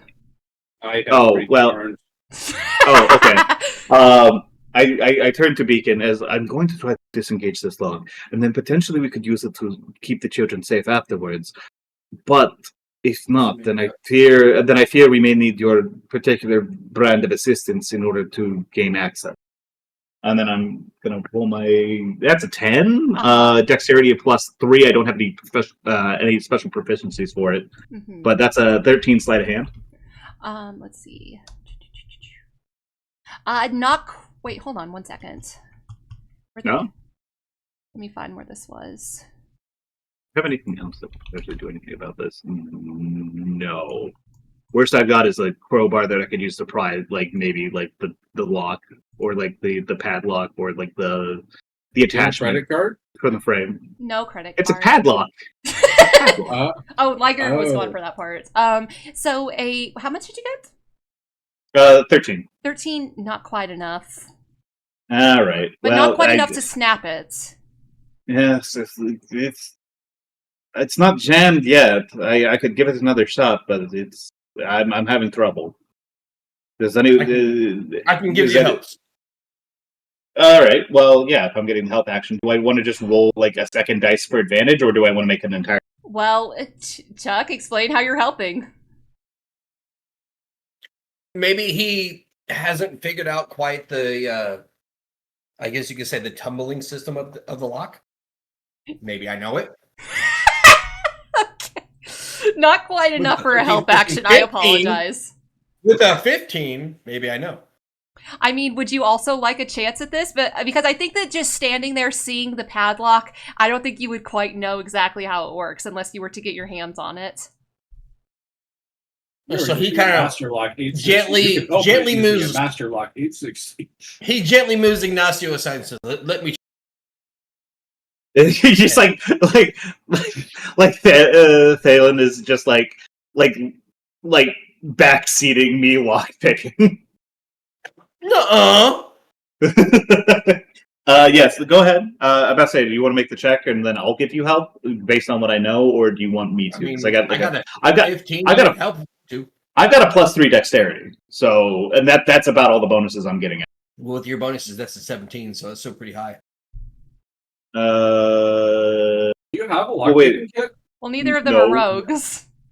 Yeah, no. So neither of us technically have like a tool kit for this, but I'm assuming it's just like I am using like a pin or something very simple. I guess that would I be rolling disadvantage at that point? Would a help action just even it out? No, that's not how that works. Oh, okay, well then I guess maybe we're just not picking this lock. I mean, it's up to Ray. It's up to Ray. No, I'm thinking that the help action wouldn't exactly work if it was just someone like backseating you. That's not really like. I think someone would have to have hands on for that to work. I was about to say, you're Thalin, you're a druid, right? Yes. This is like above the table. Do you happen to have guidance? That's a good question. I don't know. Your sheet real quick. No, take your time. What we can like scan Because guidance might. Yeah, okay, that might work. Guidance. Maybe it's like maybe Beacon scans like the lock, or like based on like what he heard, like when I was messing around, he's offering some pointers or something like that. Cross-reference the details with. I mean, it's mechanisms, right? Yeah, I guess it is out of my machine. If I can repair myself, there's no reason I can't reach into a lock and try to figure it out. Maybe I should try to roll sleight of hand. Yeah, maybe, because for whatever reason, I'm not finding my guy. Okay, that's. I'm pretty sure I do not have guidance. All right, well, if that's the case, then I'll kind of like point out like problem areas that I've that I encountered before when I was messing with the lock, and like just give him advice based on my experiences with it. Are you giving advice to as an help Beacon action? or to Thalin? To Beacon. Okay, that's Beacon fair. said he wanted to give a crack at it. Okay, like, and mechanisms, robots. Beacon, and I will whatnot. say go ahead and roll with advantage, because given the fact that you like have literal like knife hands, and the fact that you're having pointers about what was difficult before, that's more than an 18. 18? Yes, absolutely. Damn. You kind of like poke your fingers in, and you just hear like a as it comes unlocked. Like I use I pop a little thing out, and a syringe comes out. Oh. And I use that. Hey, dude, is there like a lip to the things that you have coming out of your hands, or? Okay, the syringe is usually for lay on hands. Lay on hands, yeah, I gotcha. That's how you do lay on hands? while I stab That's you. awful. I hate like the idea of like lay on hands being you are stabbed with a syringe and injected with healing juice is like terrifying. After he finishes the lockpick, he ejects the needle, and a new fresh clean needle comes out. Can I point out that if you have healing juice in you, you have been in the ground for like 500 years. That stuff ain't good anymore. Oh no, he found it on. Well, I don't know if he has lay on hands right now. Well, yeah, but when he gets okay. I do. Okay. Well, then that's the last vestiges of 500-year-old healing juice. No, I think he's making it on the spot. That's fair. Okay. Maybe you because take I think he's using herbs that grew on him. Because one of my the tool proficiency that I took was an herbalism kit. Yeah, I'm okay with that. Yeah. I mean, I've got alchemist supplies as well. Mm-hmm. If you need anything. All right. Well, so yeah, the lock pops off, and I'm like, damn. I thought he was. When I said that he might have to help, I thought he was going to bash the lock with his buzzsaw arm, but this works. The lock has been hacked. What? Hacking complete. Hacking complete. What the hell is a hack? With a buzz with your buzzsaw? The lock is undamaged. The lock has been. 2 people can do it, motherfucker. That was Detdet speaking directly to Liger. That was above the table. See, what you have here is a master lock. You can open it with a master lock. So, as you guys make your way into this room, Ignacio, you were looking back where you were at the landing before to like see how old it was, but this area is strange because the wood is very clearly decayed, and there is a heavy blanket of dust as well as several cobwebs just strewn about. And as Rose and Thorn make their way into this room, she would just like look around and say, "It wasn't like this before." why wasn't it like this? And as they say that, you guys hear this blaring sound, like static, that basically forces you all to, it's especially grating on you, Beacon, that forces you to like clap your hands over your head, and when it subsides, the children are gone. Oh, damn it! And you would see before you that there is a door to your north that has a little bit of light coming out from it. Put my hands on them! They were warm! God damn it! Well, it seems like they were not meant to be. They were weak. Let's go. No, No, they're gone. You know what? I'm just going to assume that these were normal children and they are dead now. That's fuck it, whatever. Determining the origin of the sound. Oh, that's what you're doing? Well, I'm trying to. Yeah, go ahead and roll me an investigation check. Investigation. This is going to be a 14. 14. Okay, so you're listening very closely, and you've been around these two long enough to where you're able to parse out sounds that are not their arguments, and you don't hear the sound, but you do hear Rose and Thorn's voices coming from that door that has light coming out from under it, and you hear Thorn say, "They'll be back soon, right, Rosie?" And you would hear Rose's voice say, "Shh, shh, don't cry, it's gonna be okay." Let them ghost kid. That's for sure that they would real. This is what we did not sign up for a babysitter. I can verify they are not ghosts. No. Ghosts qualify as undead. There are certain I know that there are like certain charms and certain spells that would like make undead appear not undead to like most magical senses. Right, like as like a given my kind of history. 100% yes. So there are several charms and curses that could potentially disguise such a thing from somebody with the ability to detect. I break down the door. Okay, that's fine too. Okay, the door is open. The door is open. So you guys would see. I didn't say open the door. You break. Wait. You said break it down. Yeah, break it down implies it's open. He just kind of walked through it. Yeah. He's just Kool-Aid Man it. Is it unlocked? Yeah. You would see that this room has two beds that are unmade, and there is a bricked up window to the north, and on the floor are two skeletons that are very small, wearing the tattered remains of what you saw Thorn and Rose wearing, and one of them is clutching a stuffed animal. I look over at Beacon. Not ghost children, you say. They are not dead? The children are fine. But the skeletons are there, though. Okay. Ghosts are undead. I would have, if... There are charms and counter curses, and there are plenty of things that would disguise a dead thing from any kind of magical or divine sense. Perhaps my sensors need calibration.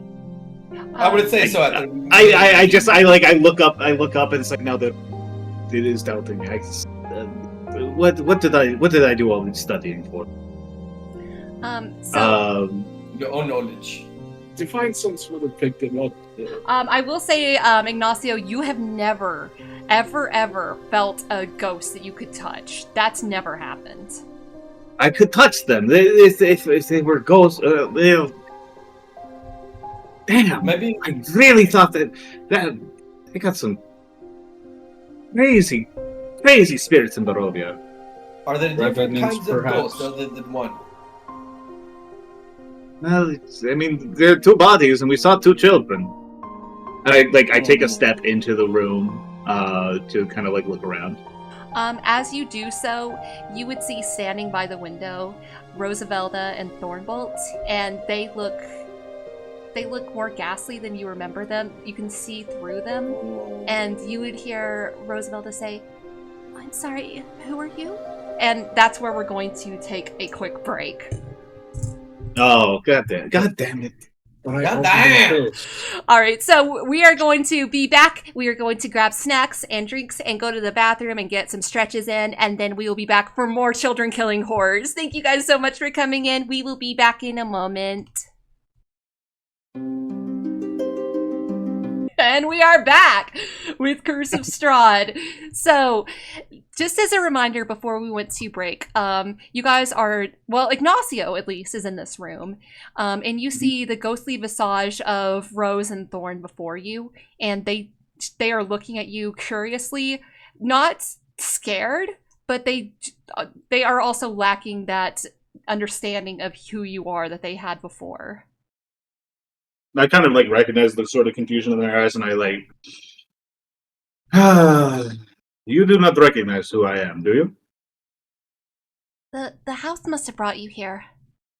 God damn it! You saw The us house, outside. the house brings people. Taylor looks around like the house abducts people.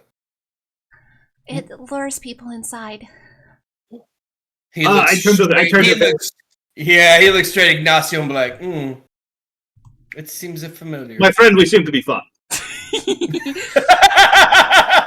I fear that things are about to be much more complicated for the three of us. Excuse me. I turned to Beacon and I nod to. I do not know if I am the demographic the house wishes to catch.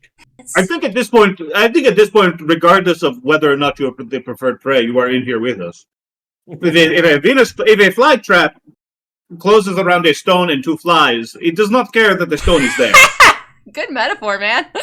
Nice. I like that. I turn to the two. So you have an understanding of what this house is and what it does? Not quite. So we just know that every so often adventurers will come in here. They say that they saw us outside, and they came to help us. Well, What happened? here we are. Who said adventurous? We don't know. And Thorn will pop up and say, "We can't leave, so we don't know what happens outside." I'm gonna make can I make it an intelligence, like some sort of like either an arcana, an investigation, like just something to be like, hey, I'm making an intelligence check to like see what the hell, like what I would think these guys' deals are as like spirits. Yes, like, absolutely. Like what kind of spirit they are. Yes. All right. And I'm gonna go ahead and roll that with advantage because of my what's the name of the feature? It's Hunter's Bane, because of my Hunter's Bane feature. I get advantage on intelligence check, survival to track Fae, Fiend, or Undead. And that is going to be... 1 second here. That's 1. A 15 on the dice, and that's a 3 on the dice. That plus an intelligence check. Would it be like an investigation or an arcana check? Either one is fine. Let's make it I guess an arcana check. So that'll be 18. Mm-hmm. You definitely know that the way that these spirits are in front of you, that they are not malicious in any sort. You feel that they are more bound to the house, and they share a lot of confusion. The way that they described they can't leave this room seems about right. It seems that maybe there's some kind of ward on this room that is, or at least like supernatural, that is preventing them from leaving. And it's like a ward. It's not like they're like you know. I was thinking like, you know, it's because like they died here. Yeah, that's exactly it. That's what I'm talking about. Oh, so like so they tied to the room, or are they tied to the house, or are they tied to like their bones, or like do I have any kind of do I have any idea of what's binding them? Yeah, you would have an idea. The way they've described it is definitely the house, but you get the feeling that they can't like leave the room as they are now. I see. Bit of a haunted Sarlacc pit.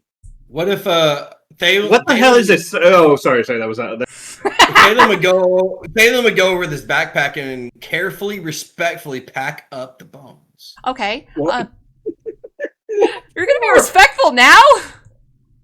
Thalin, you don't want to disturb the actual dead. They don't make. I find you incredibly hard to understand at times, my friend. That is by design. It always leaves something to imagination. Beacon, what are you doing while Ignacio is talking to Rose and Thorn, and Thalin is packing the bones in his backpack? Eating fried rice. You're eating fried rice? Congrats! I said that. You mean to tell me a robot fried this rice? Beacon is going to kneel down to meet the children at eye level. Can you elaborate any information about your last living memories? Rose will nod and say, Mother and father locked us up here, and they told us not to come out. They said that when the moon's full, the monster would be out. And they always came to get us, but this time they didn't. They must be dead. I don't think they were. So they're probably like not like sacrificed, like they starved, right? Yeah, is yeah. Like what the implication is. You guys saw that the door, you saw the door being closed, and if you were to investigate, you would see that the dust has not been disturbed. So you do not get the idea that they were sacrificed, especially because this room doesn't seem to have any kind of sacrificial markings on it. It's more that they starved.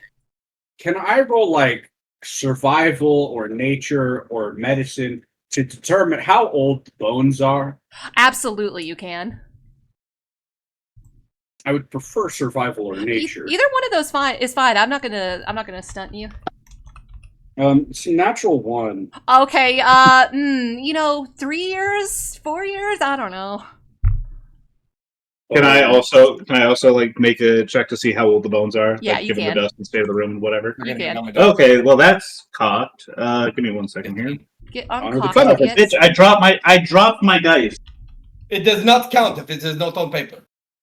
You have to honor the That's a nat. That's a nat 1 as well. Oh, you're pretty sure that it's at least 2. Years, months, days, At centuries. least 2. Fantastic. They're much older than 2 months. Well, you have to roll to tell us that. Yeah, you don't know. You want to give us an nat 1? I rolled a 15. Okay. So with that, you would be able to tell.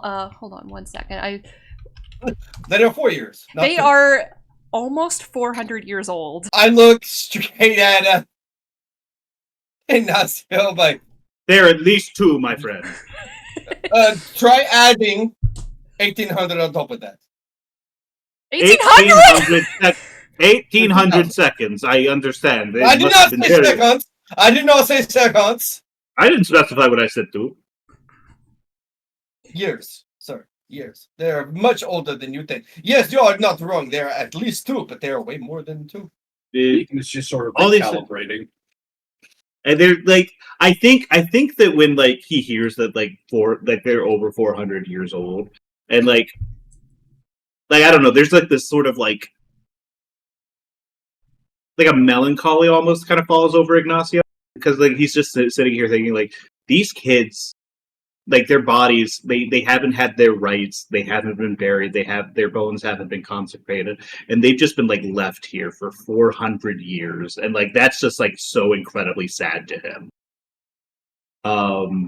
And he kind of like kneels and he's like assisting Thalin with packing up the bones. He's like, you are intending to bury them, correct?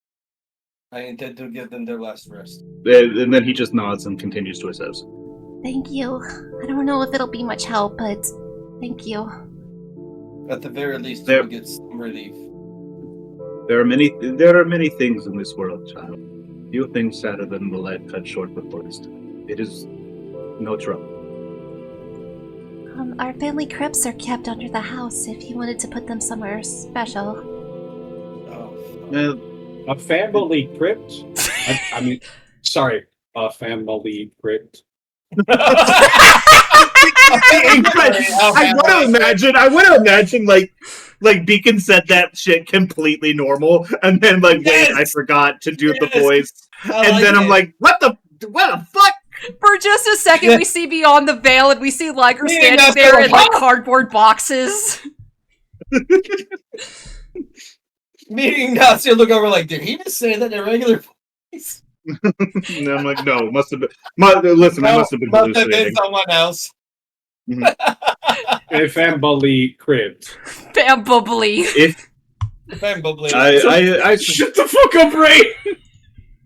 I hear, and I'm like, that means basement. That means odds are greater than not that we're going to have to head down there to deal with whatever the fuck we found ourselves in, anyways. I turn to the two spirits and I say, if we locate your crypts, we will put you to rest. It is the least we can do. Thank you, says Rose. And to be clear, are your crypts down there, down in the basement? Yes. No, they keep them on the second floor. Thalin. Hey! Stop! I'm asking questions. And Rose will like cross across the room and she will go to this dollhouse. And you guys realize that this dollhouse has 3 floors and an attic. And she will No shit. like pass her hand over it, and she will and you guys will see that there is a little secret compartment that you see that would be accessible from the house that you're in. Can I roll an investigation check to kind of like further examine the house to see if there's any other like kind of like areas like that seem particularly noteworthy in it, or like if there's any other secret areas, or just anything else going on with the house, or like Yes. just to be able to figure out the floor plan. Absolutely. That is a 5 plus 3. That's an 8. That is an 8 investigation. So you're looking through this and you're kind of like, you think that you're figuring out like the secret rooms and the stuff, but the fact that you guys just went straight to the attic, it kind of makes it difficult to tell exactly like what everything is, and you're not entirely sure if it's like the most accurate in the world. This is what I get for not playing dolls with Isabella. Sometimes playing games will get you the best answer. Thalin, are you guys doing Certainly anything? wish I had more. I know that hope is very slim and next to impossible, but I cannot help but notice that the spirit of the young Walter is not among you. Yes, My friend, it has been 400 years. Even if he had escaped, he would be long dead by now. We do not know if he is. But it is worth setting him to rest as well. Have you found his bones? And then he not. Then Ignacio here. We never found out what happened to Walter. Do you know where his room is? Oh yes, and she will be able to point out to you that, let's see, it is on the 2nd floor. Like basically from the landing you were on, if you had taken a south doorway, there would be some rooms in there, and one of them would lead to a nursery. Okay, so like on the 3rd floor. Yes. Okay. Do we wish to explore the attic further? Do you think that there might be anything of note, or do you know if your parents kept anything secret or potentially valuable or magical in this place? Something that potentially we could use, or Then you did not understand as a child. Yes. Oh yes, and then Rose would like flick her wrist a little bit, and you would see that a door opens in the dollhouse that reveals very close to the attic a spiral staircase that leads all the way down. Well, there we go. There's a spare case somewhere in this house. Well, it's in the attic specifically. No, that is quite useful. Thank you too. Do you have any understanding of the threats that are arrayed against the adventurers who have found themselves into your home? No, they didn't mention anything. They usually come up here, and we don't see them afterwards. Whether they escape or whether they die, we just don't know. Have I like heard of like houses that like lure people in like this? Like, are there any like records of anything that I could like reach back to for experience, and like maybe what direction we should be kind of looking in at the moment? Go ahead and roll. Because I feel like this feels like very much like we're trapped in here. Like I feel like the jaws have closed around us with this revelation. Go ahead and roll me a history check. Yeah, sure thing. That is a 10. Good God, I'm not rolling great tonight. That's +1. That's 11. You definitely have heard of haunted houses, but the prerequisites to get out of them really vary between which one it is, and you really don't know the details of what is haunting this house besides these 2 small children, which you get the feeling it's not the crux of what is causing this is like an incidental thing versus like what is animating the house to be like evil. Yes, that's correct. It's Monster House. I was thinking about Monster House. Man, that movie is so good. I was about to say, so this is actually I remember what else I wanted to ask.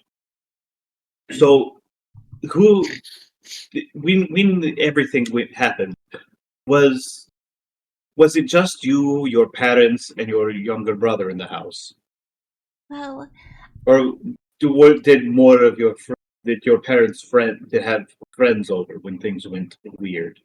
right, we were up here, so I can't guarantee, but I could have swore I heard the door opening and more people coming in. I understand. Thank you. So I'm just sitting here. I'm like, there might be like red bodies. It could be like an animating force. It could have been a ritual gone wrong. It could have been like 5 different things that mean 10 different like potential solutions or like reasons or causes or I'm nothing I can really determine at this point. Does anyone else have any questions? Should we Or do we head wanna- for the Not basement? at this point. I feel it'd be untoward to not further examine some of the house, especially considering that we did say that we wanted to take a look at the nursery. We are on the 3rd floor. We might as well sweep as we go. We're on the 4th floor. Yeah. And like they revealed like a to my understanding of what you said, they were talking about a staircase that like went from the attic to the basement, right? That's correct, yes. And it's like separate from the staircase that we walked up. That is also correct, yes. Okay.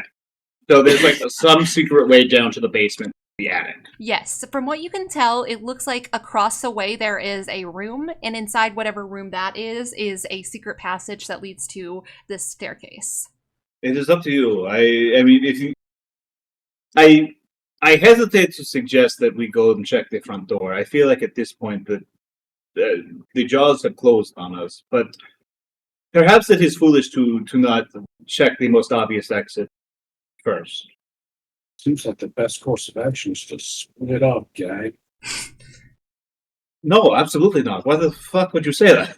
It's not in character. Yeah, he didn't have the voice! Oh, he didn't have the robot voice. Let us go downstairs and we will see what we find from there. Then we go up. We wish to explore the attic first before we just sweep floor by floor. I fear we. What is this voice I just slipped into? What happened there? Yeah, the Europeanness is taken over your. Infectious. It would likely behoove us to not leave enemies at our back. If we would need to escape or retreat or hide from whatever we have discovered, whatever we discover in the basement, only to run into a house full of danger. It seems prudent, at the very least, to make sure that we do not leave danger at our heel. Well said, Agree. Ignacio. Ignacio. Ignacio. No, Ignacio. No R. There's no R in Ignacio. Ignacio. God, let us be about it. Good God. And then I kind of like start taking off. Like I start walking down the stairs into like the 3rd floor, back to the 3rd. So as you start to leave this room, Thorn, who has been very quiet, says, "No, you can't leave us! You can't leave us!" And Ignacio, you would feel something come over you. I need you to make me a charisma saving throw. Charisma saving throw? Uh-huh. By the way, since All right. I'm dead, can I take my javelin finger back? Oh yeah, it dropped. It dropped. It's just on the floor Uh-huh. in the first room. Just reattach my finger. That is a 16 plus 0. That's 16. Okay, you immediately know this feeling because you felt this while you've been out on hunts. This child just tried to possess you, and you were able to shake it off. I have to tell you. I whirl around and turn to the child. Child, I understand that you are frightened and that you are lonely and that people have come and gone for years. I need you to understand that taking over our bodies is necessary. We are going to lay you. You will not be alone and be scared. And, Please trust us. and he will just kind of just nod at you, and he will like hide himself behind Rose's skirts because he's kind of getting the idea that you might get a little mad at him for what he just attempted, even though you're being very gentle right now. Like he's expecting. Yeah, This is Ignacio. Like, I think has like done enough shit of this nature to kind of realize that even if they aren't like a malicious spirit, it's the kind of thing of like a drowning man, like someone who's drowning will like drown somebody else and try to get air. And that this is like a fear. This is like a desperate, like whatever the spirit equivalent of like a fight for survival is. He's not like unsympathetic, but he is trying to be very firm in like how he's explaining it to. Right. You will have fun in heaven. And with that, are you guys making your way downstairs? Yes. I turn to Rose. Take care of your brother. With any luck, to be in a much better place before the end of the day. I will. Thank you.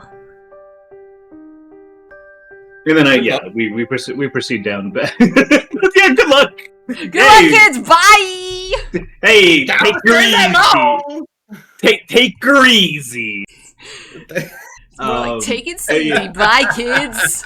Hey. On your own, damn it. All right, so we go ahead and do we want to explore the attic before we head down, or do we want to just do that basement? It sounds like there's not that much here. Hey guys, you guys discuss this. My dog is stuck on the couch. I gotta go get her. I'll be right back. Okay. So my kind of like what my understanding of the situation is that there is a way that we know that gets us to the basement directly through this attic. So we could just do that or explore.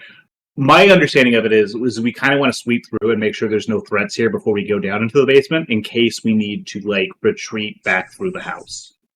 That's like my understanding of it. I'm not gonna lie. I don't think we're front door. Okay, I'm hearing like a lot of skipping from everyone. Do you want to pop out of Discord for like 2 seconds and pop back in? Oh, what's Yeah, going on? I'll try that. Yeah, I can hear everybody just fine. I don't know.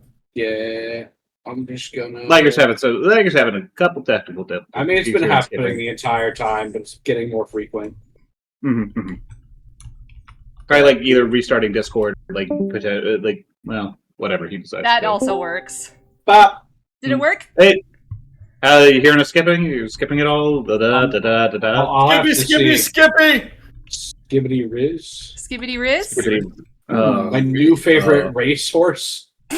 Oh God! I forgot that that's an actual racehorse. God damn it! Anyway. Yeah. So like I said, my understanding of the situation is like I'm gonna go ahead and make the drastic assumption that the goal is going to be in the basement in the fucking family crypts or whatever, because that's obviously the most like dark and evil and blanketly occult. I can't believe you're doing something like that. Gothic horror, something being in the family crypts, that would be crazy. My understanding is that when we're making our escape, or like when we're running out, or if we have to do retreat or something like that, we probably don't want to have to like run into a bunch of shit that's trying to kill us on the way out. So if we want to try to take that now, I think that's the way we go. If we want to like sweep through and see what's in there, or we could like search through the rest of the attic, find the secret staircase, and then just head down to the basement and try to like do this shit right away. That's my understanding. That's my understanding of the situation. Demolishing those suits of armor. Yeah, all right, that's fine. You guys want to head down and start poking the dragon? Yes. All right, let's. All right. So do we want to check out the third floor on our way down? Like just sweep the rooms, because I think that might not be a bad idea. If we're going through trying to clear threats, we should probably try to like be thorough about it. Also, there's a whole dungeon, and I would feel bad for Ray if we didn't explore any of it. It's fine. Listen, I already have this stuff pre-written, so we're good to go. Yeah, it's not like it's a module that Ray wrote. Yeah, that's true. I'd be more mad if that were the case. Yeah, but I want to explore Curse of Strahd. Yeah. I want to drink deep and savor it. I want to go deep. Let's do whatever feels right. Beacon will make his way downstairs. Okay, so you're going third floor. Chuck, you wanna like hit the basement right away? I mean, yeah, probably, because I don't like me thinking the way I'm thinking, I don't want to be stuck in between two floors. Not knowing what's lower, not knowing what's below or beneath it, or above or beneath us. Well, that's what I'm saying. We start sweeping the house from the top down, so that way we have a secure exit route. That's a better idea. Okay, so sweep the house then, starting at the third floor, and then we obviously we poke the armors on our way down. Yeah. All right, sounds good. So we go ahead and make our way down to the third floor. And anyone got a preference on where we start? There's a big grand door immediately to your north. There's a small door a little bit under that. You got a small door to the left and below you. Okay, so 1 door, 2 door, 3 door, 4. Okay.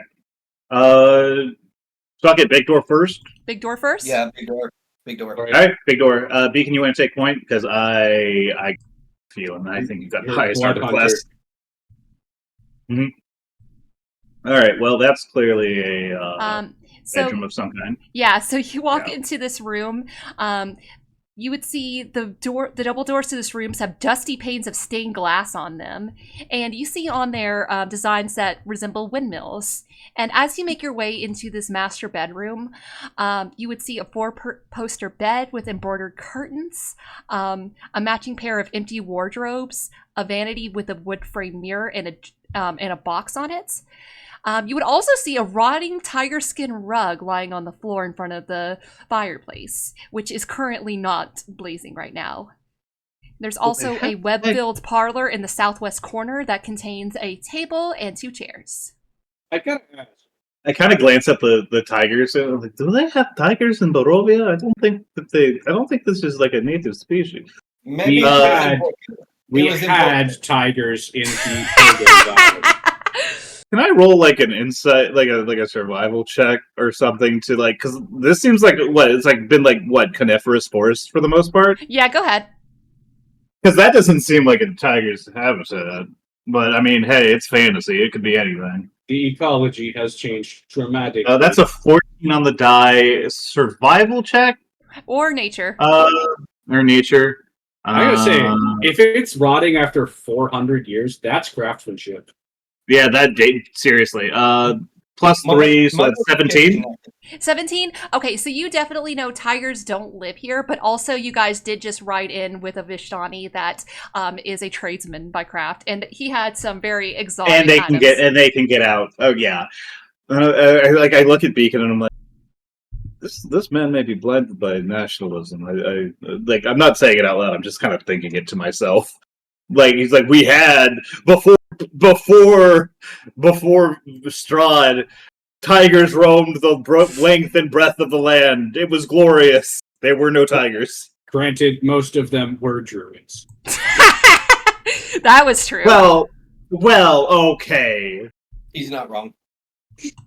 That's like saying that no, these plants, this cactus that I brought into the cactus that I brought over into Baldur's Gate is a native species because I transplanted it here and it has been grown in an apothecary. It's not the same.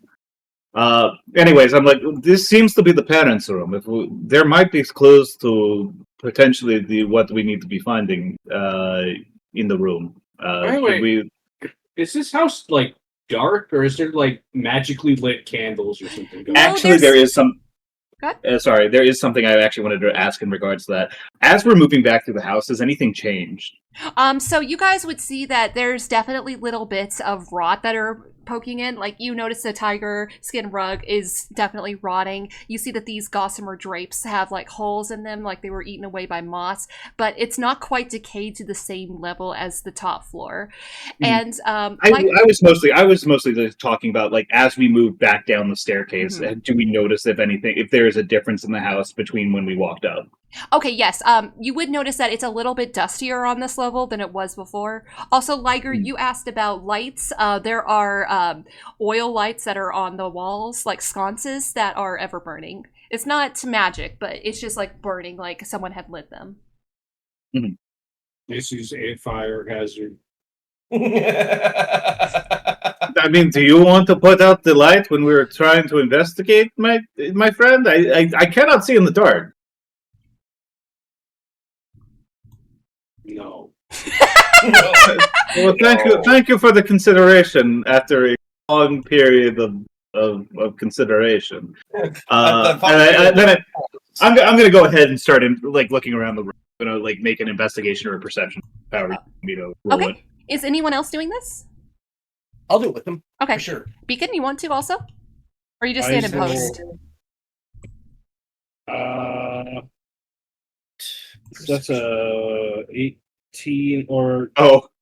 Was it perception or investigation? Either one. Yeah, what do we... that is a 19 on the die. Yeah, they'd both be 18. Mm-hmm. Let's go ahead, and that's going to be a 24. 24? 18. Okay. That's an 18 insight. Or, Dang. investigate. Dang. Insight? What are you inciting? Investigation! Damn! He looked at the wrong guy, too.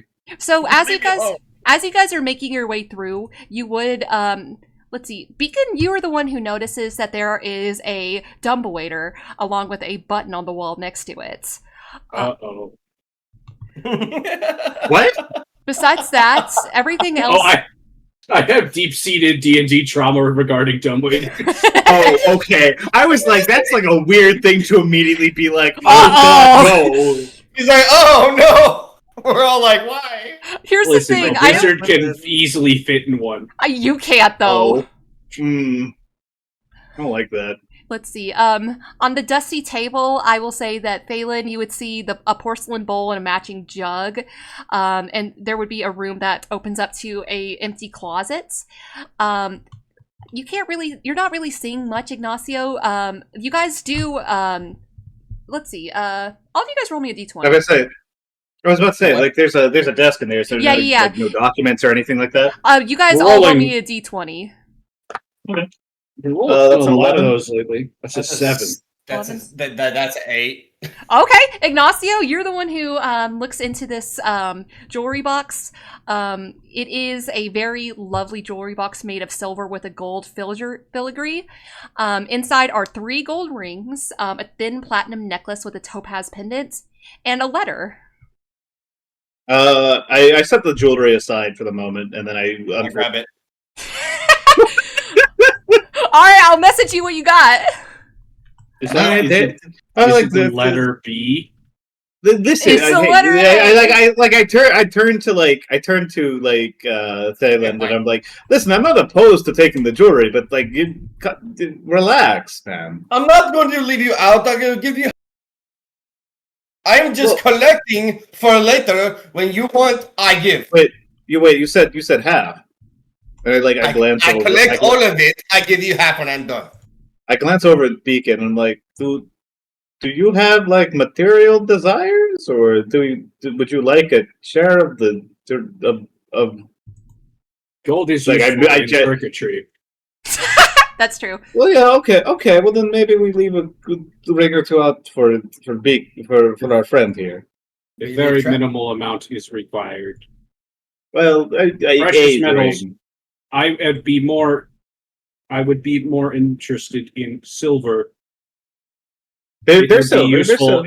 It would be useful in our fight against the vampire.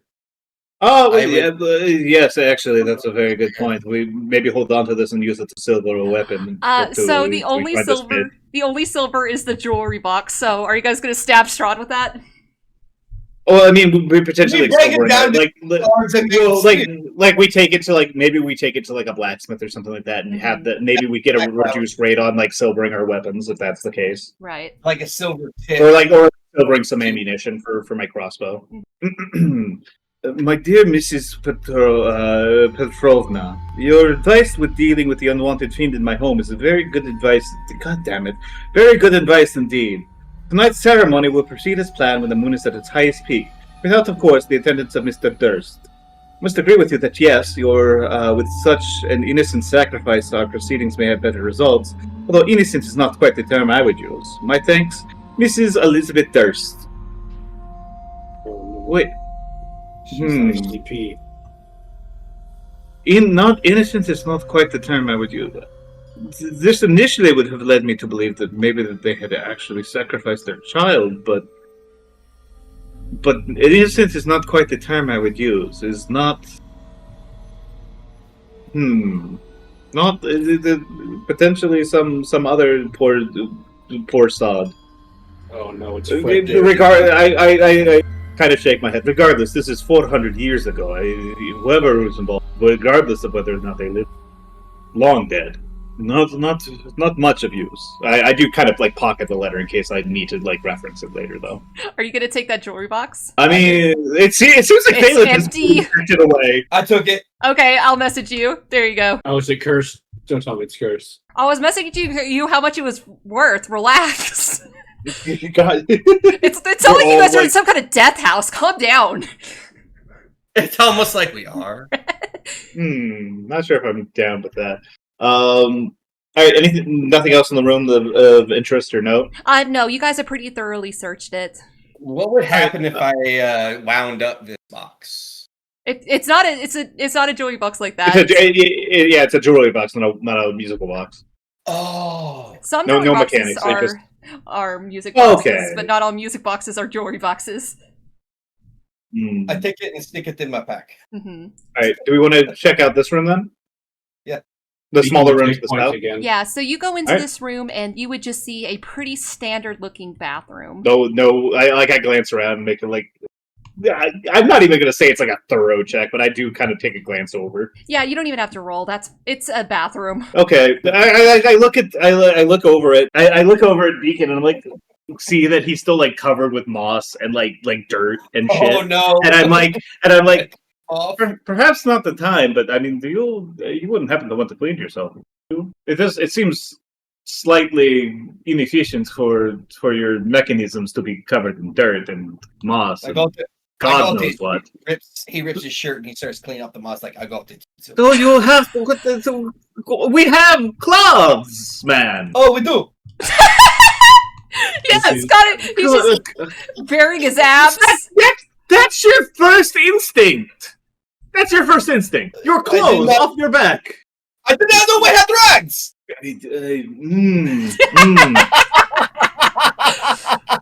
How are you reacting to all of this, Beacon? Beacon hasn't even responded yet. Like we're just doing this on our own. It's This is just like fine. some random half elves cleaning me off with a part of his shirt. It's fine. It is unimportant to me. If it becomes difficult to self-repair, I will take care of it.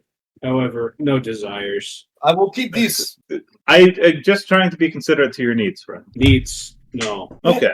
Well, then I guess we can proceed down to this door. I guess just take it by Yeah. like going south, Yeah, hug the wall. yeah. So that room I right like- there is just a I very like the aesthetic of being covered in moss. yeah, it's good. yeah, no, I get it. Do not clean me off. I like it like this. You would poke your Like, I head. think it's cool. You would poke your head in and just see that this is a very standard storage room that has some soaps, some towels, a broom in the corner. Nothing any more exotic than a linen closet. Nah. Hey, look, robot! I found cleaning supplies. Can you Why even do you mend point that? this Do you out have to me? mending, my friend? Like, do you have some spell that makes it easy to repair your clothing, or is this just the? And I kind of like gesture to what he's wearing. It's like, is this just the result of many Is this just- cleaning? Oh, Clothing. What do you mean please stay clothing? away from. Please do not tear my clothing. It is very important to me. I think he's talking to Thalin. Yeah.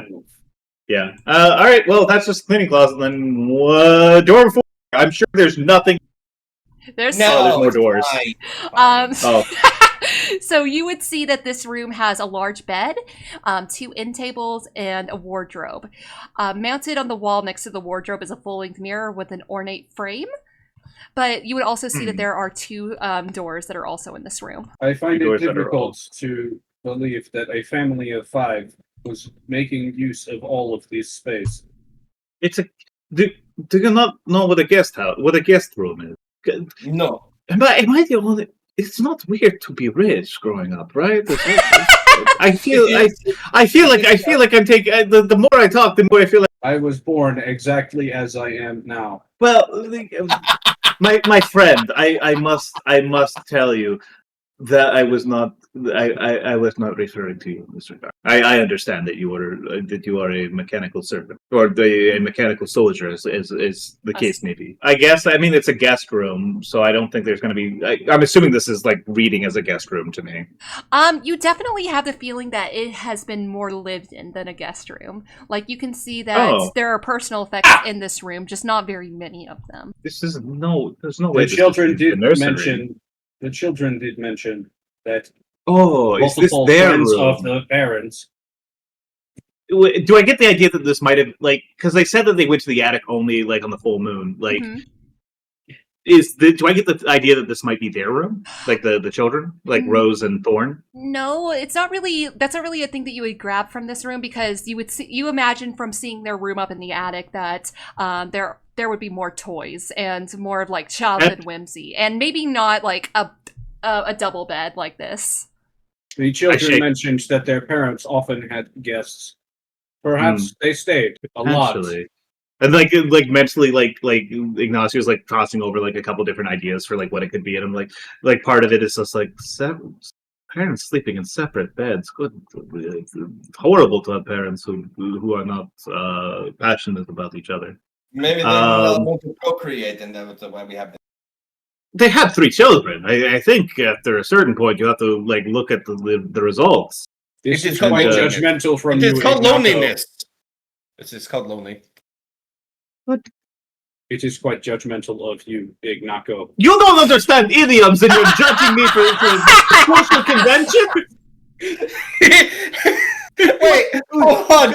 Detdet actually did a pause, like, hey, wait! Wait a second! What do you mean? Look at every single thing that I have encountered in this accursed land has been to some extent after my ass. Comedy protocol has been restored. All right, I'm gonna search the room. Okay, I'm gonna roll perception or investigation. I'm gonna roll perception. Are you searching these 2 rooms that are that also have doors? Just this room for right now. Okay. We'll check those out later. I'll feel around, like where the other doors to these other rooms may be. Yeah. That's a 14. 14? 14 perception. 14 perception. Okay. That's also a 14 perception. Okay. Do you want to go ahead and roll also, Beacon, or are you just watching? What am I doing? Do you want to roll an investigation or perception? We're tossing the room. That's going to be a flat 10. A flat 10? Okay.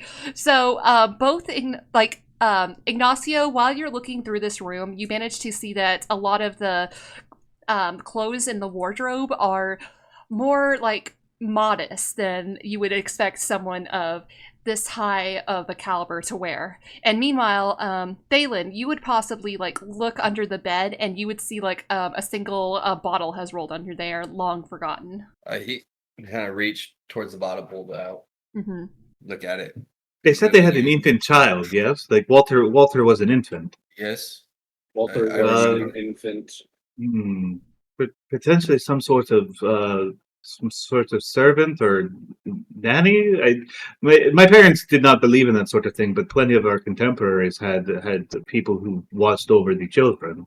There is nobody to watch over the children. I'm about to say, like, when I'm looking at these clothes, I mean, do I notice anything that might be like, like servant wear stuff that's like, scuffed around the knees or something along those lines? Or not so much scuffed around the knees, but definitely worn a little bit more than, like you had said, your contemporaries, your family. Okay.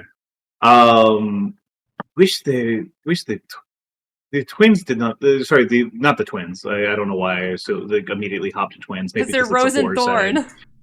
Well, yeah, they're Rose and Thorn, and they have like a naming convention, and they're dead horror kids. Yeah, and that's always like back creepier by twins. They didn't mention anything about any sorts of servants. However, and that's saying nothing else. Just absolute. Well, I mean, I asked if there was anyone else in the house when things went out, and they said that they had guests. Sure, but no one else that was out of the ordinary or something. I guess we start checking the rooms, right? Top one first. Okay.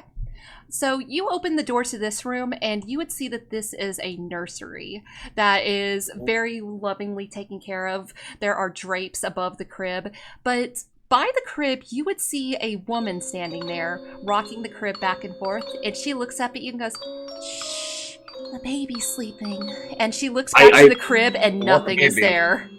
I put my hands up. I'm like I heard her, and then I'm going to slowly close the door. What was behind door? Baby sleeping. There's no baby. It's some sort of. But we are looking for the baby. It's some sort of. There's nothing through the door. Son of a There's bitch! a baby behind the door. No, there's no baby. God damn it! Shit! Beacon, as you go in the door, you would also see this woman, and she looks at you not at all surprised, and she will also repeat, "Oh, be quiet, the baby's sleeping." And she goes back to rocking the crib. Does I this peek one seem the same around the ghostly robot's as corner the- like, oh, sleepy. Does this one seem like the same sort of pale, dead appearance that the children had? Oh, absolutely. Okay. I think she's dead. I think she's dead. Identify. Oh, no. Oh, are you asking me? Identify. Oh, my name's Margaret. I work here at the Durst Manor.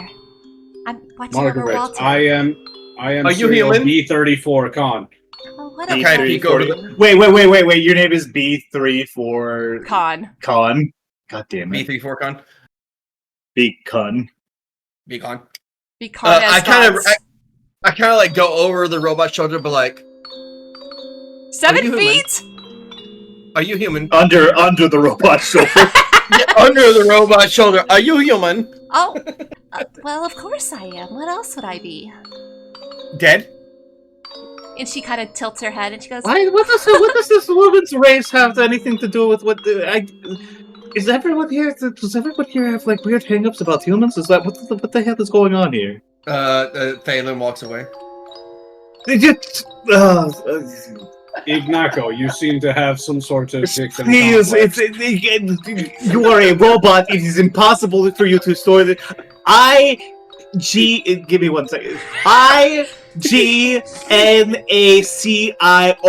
Ignacio.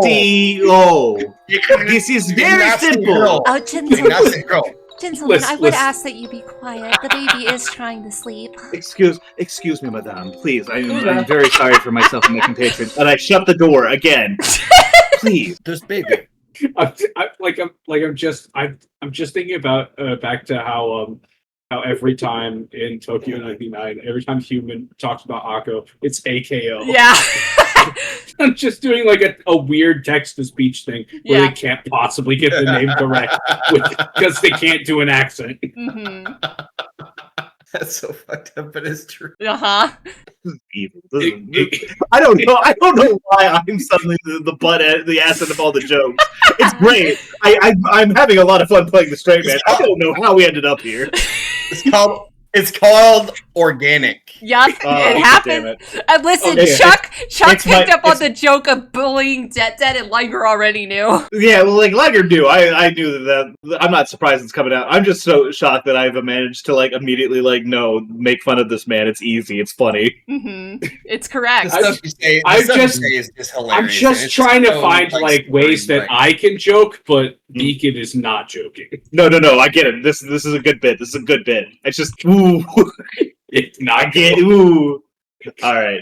all right. I'm gonna shape up. Let's go. Well, I didn't see any bones or anything else right there, and the spirit didn't seem aggressive, correct? That's correct. She was very kind. Was Okay, she holding a ghost baby? She was not. There was an empty crib. There were no bones, no remains or anything else in the room Then why whatsoever. would she rock something empty? Perhaps. Spirits tend to have impressions of a space that may not necessarily reflect the physical reality of a space. Perhaps at the moment of her death, she felt a shock so sensational that she is hallucinating even now. Potentially, but there's also just many forms of undead, especially semi-sentient or sentient undead, such as ghosts or spirits or non-corporeal creatures, will sometimes act out common commonalities in life, like whether their work schedule, for instance, potentially they mind playing with family members that they were particularly fond of. It's not uncommon, but it behooves us to let sleeping dogs lie, as they were. If we find her remains, if we find something to suggest that potentially something that would allow her to be put to rest, then we might want to interfere. I would not antagonize a spirit, potentially peaceful spirit, unnecessarily. Shall we speak more with her to ascertain more information? Or do you perhaps think we should move on? It's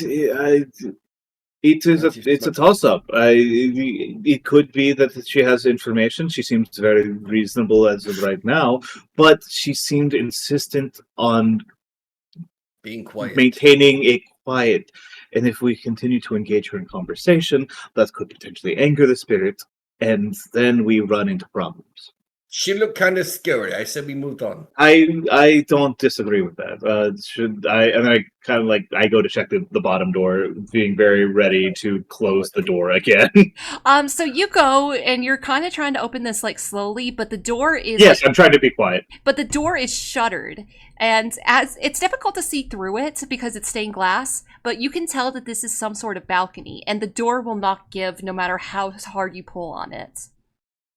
Well, I think we're definitely trapped here. Unless, if you wish to try to overcome it with physical, it's not necessarily my forte. But if I kind of like nod towards Beacon, if you would like to give it a shot, I will. You hear the roaring of a buzzsaw. I don't. Whoa. I like hold first. Please mind the fact that the spirit who wishes for quiet is directly next door. If you wish to attempt it regardless, that is fine. I would be remiss if I would not warn you of any potential danger. It did not work when you push. Maybe we pull. I pull. It still doesn't. Damn. I throw my hands up. Venus flytrap. Yeah. Well, you try everything. It is like some sort of monster house. You guys go outside. I feel some level of discontent with your description, despite not having anything to base that off of. It seems you find discontent with many of my actions. Shutting down. Mostly just the name thing. To be completely honest, everything else, I mean, it's fine. You're not that programmer. You talk normal. My humblest apologies, Ignacio. I'm just like, Ignacio. if I don't say anything, then I know he's not doing. I get the feeling he's not doing it on purpose. Actually, wait, hold a second. I'm rolling insight on this. Fuck this. Ignacio. That's a 17 on the dice. That's a 23 insight or 22 insight. What you got, Liger? I'm really thinking hard right now about whether is this a bit? Is this a bit that's gonna keep going on forever? I don't know. Here's the thing: you could just roll a dice and be like, okay, evens is this, odds is this. Or you could even just be like your text to speech functions, or your vocal functions are slightly fried and skipping over certain. Yeah, they'll probably fix themselves later. Okay. When the bit's not funny, it'll be fixed. As with most movies about a robot that eventually becomes more human, his voice is probably going to get a bit more human sounding. It's only because you don't want to have to constantly remind yourself to do the voice. The urge to slip into weird, non-specific European is so strong. Listen, the Call of Europe is strong. It calls to us. Curse of Strahd, more like Call of Europe. Curse of Strahd. I'm surprised that I haven't given into it yet. I'm kind of shocked myself. All right, well, I think that's the floor then. I'm about to say, I don't think any of us wants to piss off the ghost lady. That seems like a bad idea. Yeah, I agree. All right, down the floor then. Okay. Is it possible we could ask her about where the parents, or As I said before, make your best judgment. The way spirits work, it really sounds like you don't want me to. It is a toss-up. Spirits, as much as you can categorize spirits by category and type, especially peaceful or seemingly peaceful spirits, each is unique. There are differences and quirks, and it could go one way, it could go another. I normally advise caution, but if you feel as though we could gain something from the interaction, please, I'll proceed. I just wish to make sure that you are aware of the potential dangers before you act. That is something we cannot hit. I do. No, it is. Let us continue. And then, unless you want to roll that my whip is like a +0 magic weapon, no, absolutely not. I mean, I did describe in the character description. My fingers were tipped with silver. The silver doesn't mess with most undead. That's more like lycanthropes, more than anything. That's not true at all. Can I also say that you guys were actually talking to her earlier, and she was fine until you guys started loudly arguing, and then she just asked you to be quiet. We better not talk to we better not talk to her then. There's no way we're going to be able to do this without an argument. She'll be fine. She's rocking baby. Oh, okay. Please proceed. I will remove myself from the situation. Thalin, I don't want to cause a scene, but do you mind removing yourself from the situation? Like, just to stand in the other room for a short while we talk, just to avoid argument or confrontation. Do you not to say that you are not delicate with your sensibilities, but do you suppose we could return to the attic and ask the children about Margaret? Potentially, but those children are scared and desperate. I don't. They try. One of the young one tried to possess me. I recognize the signs. It is not. Somebody we want traveling with us. No. Well, he's a possession by a peaceful spirit is much less harmful than a hostile or aggressive spirit. But it still introduces personality quirks. It alters decision making. It adds another thought process, another mind to your own. It is disconcerting, to say the least, and quite possibly deadly if put into a situation where clarity of focus and clarity of mind is important. It's better not to tempt such forces. You know, I had a friend that told me they ran Strahd as a one-shot. How? That's fucked up. That's crazy. Like, what? You just went straight to Castle? Like, you're just in Castle Ravenloft fighting Strahd? Like, that's like the only thing that I can think of. Yeah, I have heard of people doing that. Anyways, what I'm saying here is we should probably move on. You can do whatever you want. Yeah. That's the fun of D&D. I'm down to go down to the second level. I think I'm content to let sleeping dogs lie. I don't think I think as long as we were quiet and like respectful, we would be fine with her. I cannot guarantee that we would do that because we're so desperately addicted to the bit.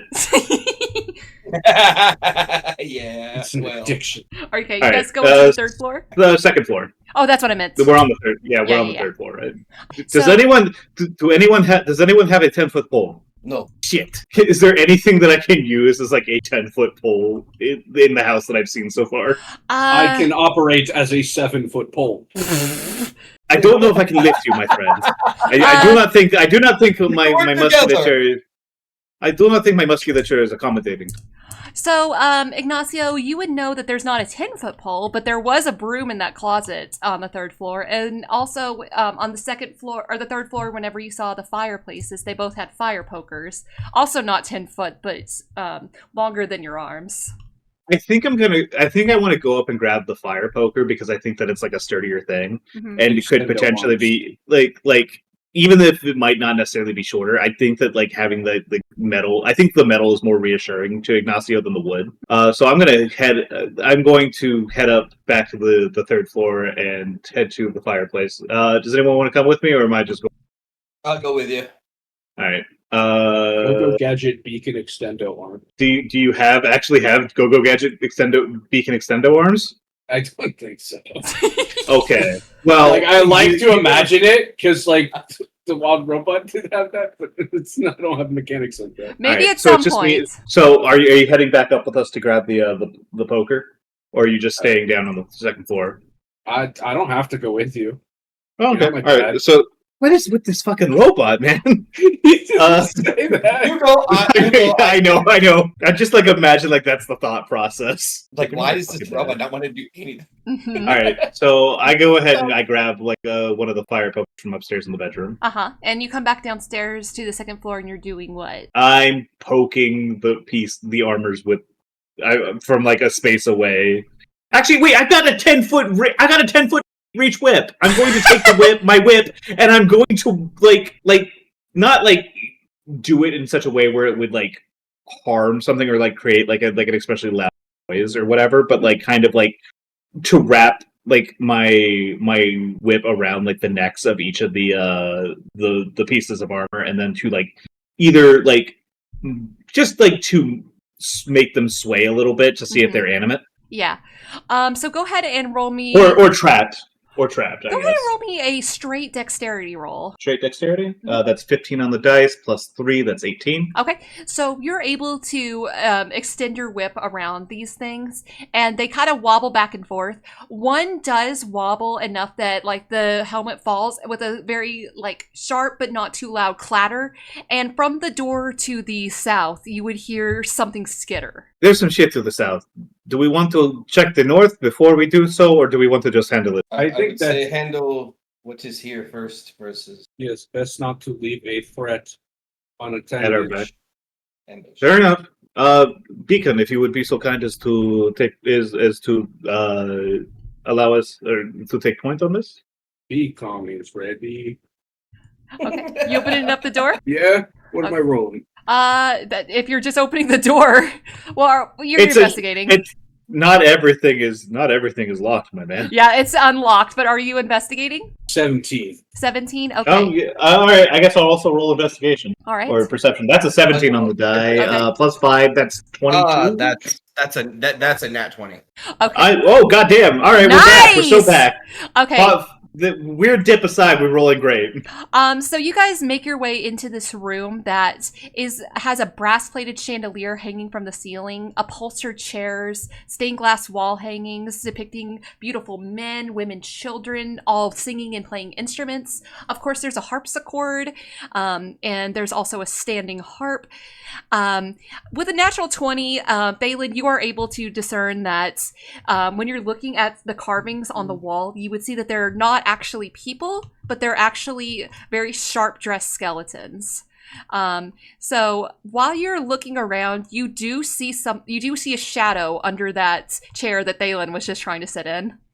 Oh, whoops! No, sorry. I was just like, I'm actually going to stay like towards the wall with my back towards the wall, making sure to not be underneath the chandelier. Mm-hmm. I went to sit down in said chair, and there's a shadow. I am quite fond of brass. Brass is a good metal. You would see something scurry from underneath that chair to another chair. My whip is out and ready, and I crouch to try to get a better view of what it was. None of our perceptions was good enough I to pulled see my what it scimitar was. out. Yeah, I was gonna say. So with that perception that you guys did, yes, it was enough. Okay, and you guys would all look underneath the chairs, and you're not quite sure what you're expecting, but underneath you would see a blonde Scottish Terrier that Is this thing it's been 400 years since anyone's been in this house. I'm rolling to doubt. It is very malnourished. I'm still rolling. 400 years is not malnourished. 400 years is dead. Mm-hmm. That's a 12. Would this like apply for like my undead like check like advantage on like arcana, like an arcana or something like that?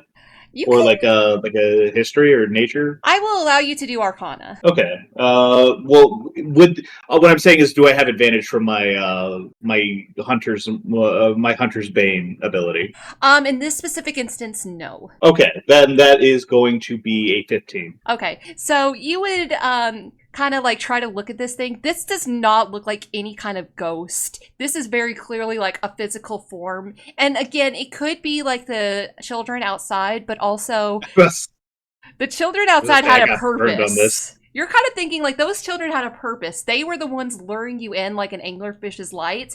This dog doesn't seem to have any purpose here. And he's kind of cowering from you guys. And he's got his tail between his legs. I go to pet him. I want to pet dog. I got burned before. I'm staying a little bit suspicious of this dog.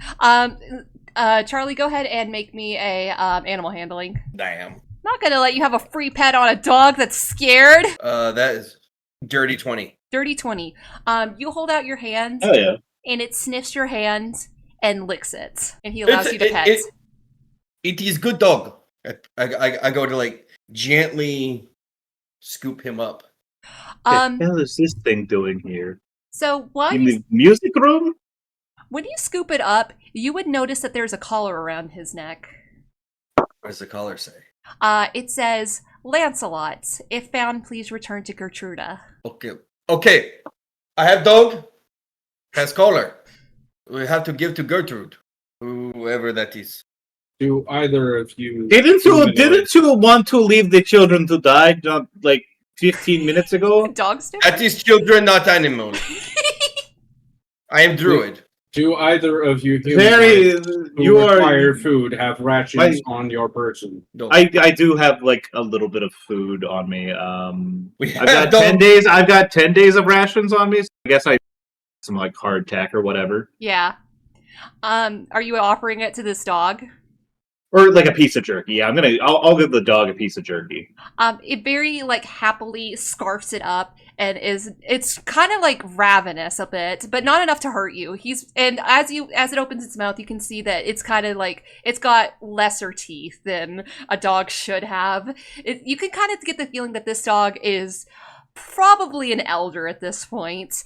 And once he eats the jerky, he is wagging his tail, and you get the feeling that this dog will now die for each and every one of you. We have new companion. His name is Lancelot. Do you, druid, have a way to speak with it? I have animal handling spell. Oh, like I don't think it took animal. Is it? Yeah, you don't have speak with animal. Yeah, I was about to say, do you have speak with animal? I think so, unfortunately, because I've really no matter what game I've never used it. So well, here's an animal that you could speak with, but you choose nah. Damn. No, I read his body language. His body language seems happy. Hey, he's our friend. All right. Does our investigation, like our perception checks, turn up anything else about the room that seems particularly interesting other than the dog? Like I said, there are like these figures of when you think that they're carvings of people, you look closer and you see that they're well-dressed skeletons. I almost said skeletons. So once again, bored rich asshole cult members. This is not particularly unusual, to be fair. The idol truly God's least favorite creature. Perhaps the children are learning music in this room, or they were rather. I mean, potentially. I don't have enough to speak of their education. Also, I do not think you have much room to judge the rich assholes. My family dutifully served the people of and slayed the monsters in the middle of the night for countless generations. I will have you not speak ill of them. Ever. Oh, I was speaking ill of you. What the hell did I do? What the do not speak ill of Ignacio. Dude, the fuck is going on here? It's like I'm just like them like first it's like this robot started beef with me for some fucking reason, and then Thalin of all people being like, no, don't talk bad about him. Like, what the fuck? What the fuck is going on? You're my companion, bruh. We've traveled together. Nobody can pick on you but me. This is a team building exercise. It mostly feels like you just decided to start shitting on me for no reason. I do not shit on you. This is once again. It is an idiom. It is a turn of phrase. God damn you all! And then I leave the room. Laughing, Thalin follows him. With a dog under your arm. Hell yeah, I do. Do you want to take that dog somewhere before we continue to explore the house? I do not know how much we are going to be able to keep him safe. I have changed name. Cannon Folder. Why would you name the dog? I do not understand why you show such care to this animal only to immediately call it Cannon Folder. Wait, why? Ahead of you, and if it gets killed, you don't go that direction. To gauge your intention, I must ask, you do not plan on returning this dog to its owner? If we find the Gertruda, this is a living dog. Clearly somebody that's found their way inside the house, or the dog found its way inside the house. If we find the Gertruda, I will bring it up, of course. And, I do not intend to leave this. What if I want to keep dog? What? I don't know. We will burn this bridge when we come to it. Okay, I'm sorry. I'm sorry, I had to. You will burn it? Why does this keep happening to me? It's infectious. Europe is infectious. You will burn it? We will not burn dog. It is a bit of wordplay. The normal turn of phrase is we will cross that bridge when we come to it. But given our track record when it comes to intersocial and interpersonal dynamics, I feel as though it is more appropriate to say that we will burn the bridge when we come to it, because I do not have But you must cross the bridge before you burn. I would like to build a bridge. It's a little late, but I also quip? Yeah. You guys said Europe's contagious. Yeah, that's the reason they're colonizers. Yeah, incredible. It's viral. God, I was gonna make a Black Plague joke with that one. All right. I like Liger's better. The northern room. Yeah, Beacon, if you would be so kind. Beacon, what you doing? Are you opening the door? You crashing through the door? Probably not a crash, but yeah. Okay, so you walk into this room and you would see that it has red velvet drapes covering the window, and you would see an exquisite a mahogany desk and a matching high back chair facing a fireplace, or facing away from a fireplace, and there are shelves upon shelves of books in this room, just all over, and a rolling wooden ladder that allows one to more easily reach the high shelves. This floor has 3 fireplaces. I run rich people. It is what it is. I run a finger over the drapes, and I say, these are just chocolate drapes with red food coloring in them. And then I proceed to search the. Oh, red velvet! I gotcha. Yeah. Yeah. I was like, wait, what? I was like, if no one gets that joke, I'm gonna lose. No, it took me a second. I just had to. I looked back at my notes. And I said, "Oh, red velvet." Red velvet. All right. That is a 6 on the dice. That's going to be 9. A 9. Okay. As you're kind of poking through these books, you see that there's a ton of different topics here. There's history, warfare, alchemy. There's a few first edition works of poetry, some fiction, maybe even some there's a few in there that are erotic fiction. Oh yeah, erotic. I do not need to know what gets occultists go like an occultist's motor going. I've seen enough to know that it's never. No, I have seen enough to know that it never ends well. Beacon quickly scans the entire book. You will find that people's bits will lead them to places where they would not even go with a crossbow. Go ahead and Beacon. Go ahead and roll me a perception check or investigation. It's gonna be 4. A 4? It's gonna be 4. So you don't find much. While you're looking around, you look at the desk and you see that there's lots of different materials for writing letters, and you also see that there's a insignia that also looks like a windmill. But besides that, nothing really of importance. That's a lot more than I thought a 4 would get me. It's just stuff laying on the desk. What a Thalin? messy office. Thalin, you gonna roll? 16 on the dice. 18. Okay. Damn. So I love this dice. He's my new friend. Good. Wait, did you roll Boris? No, not yet. Okay, There okay. has not been big decision for big dice. Okay. I was gonna Okay, say you have okay. to announce Boris is coming and going. I got you. Okay, fair enough.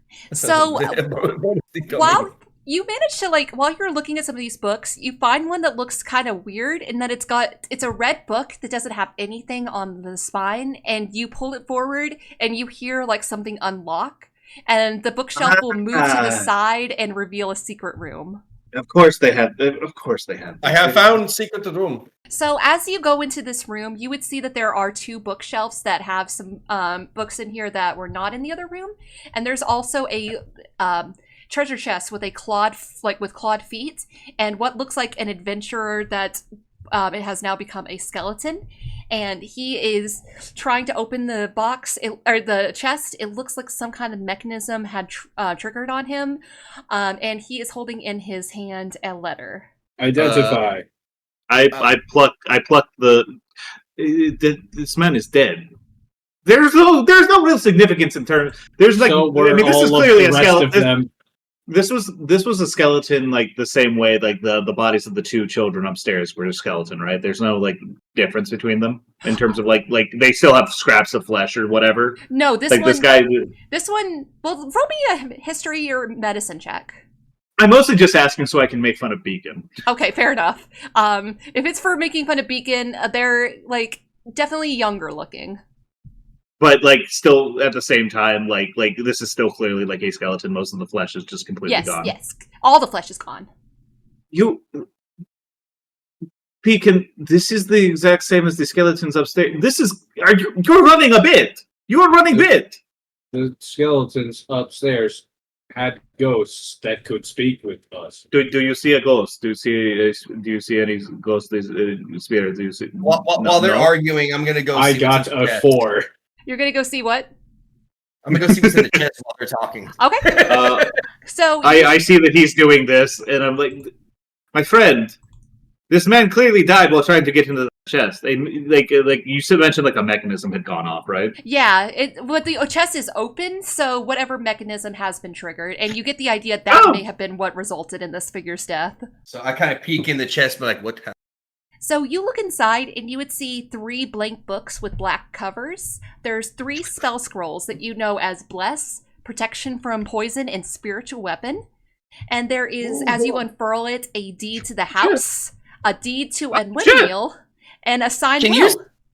Can you like send this through the message? Yes, absolutely. I'm gonna go ahead and grab the letter. Of course you are. I was waiting for it, Detdet. I was like, oh, Detted's gonna get all the letters. Yeah.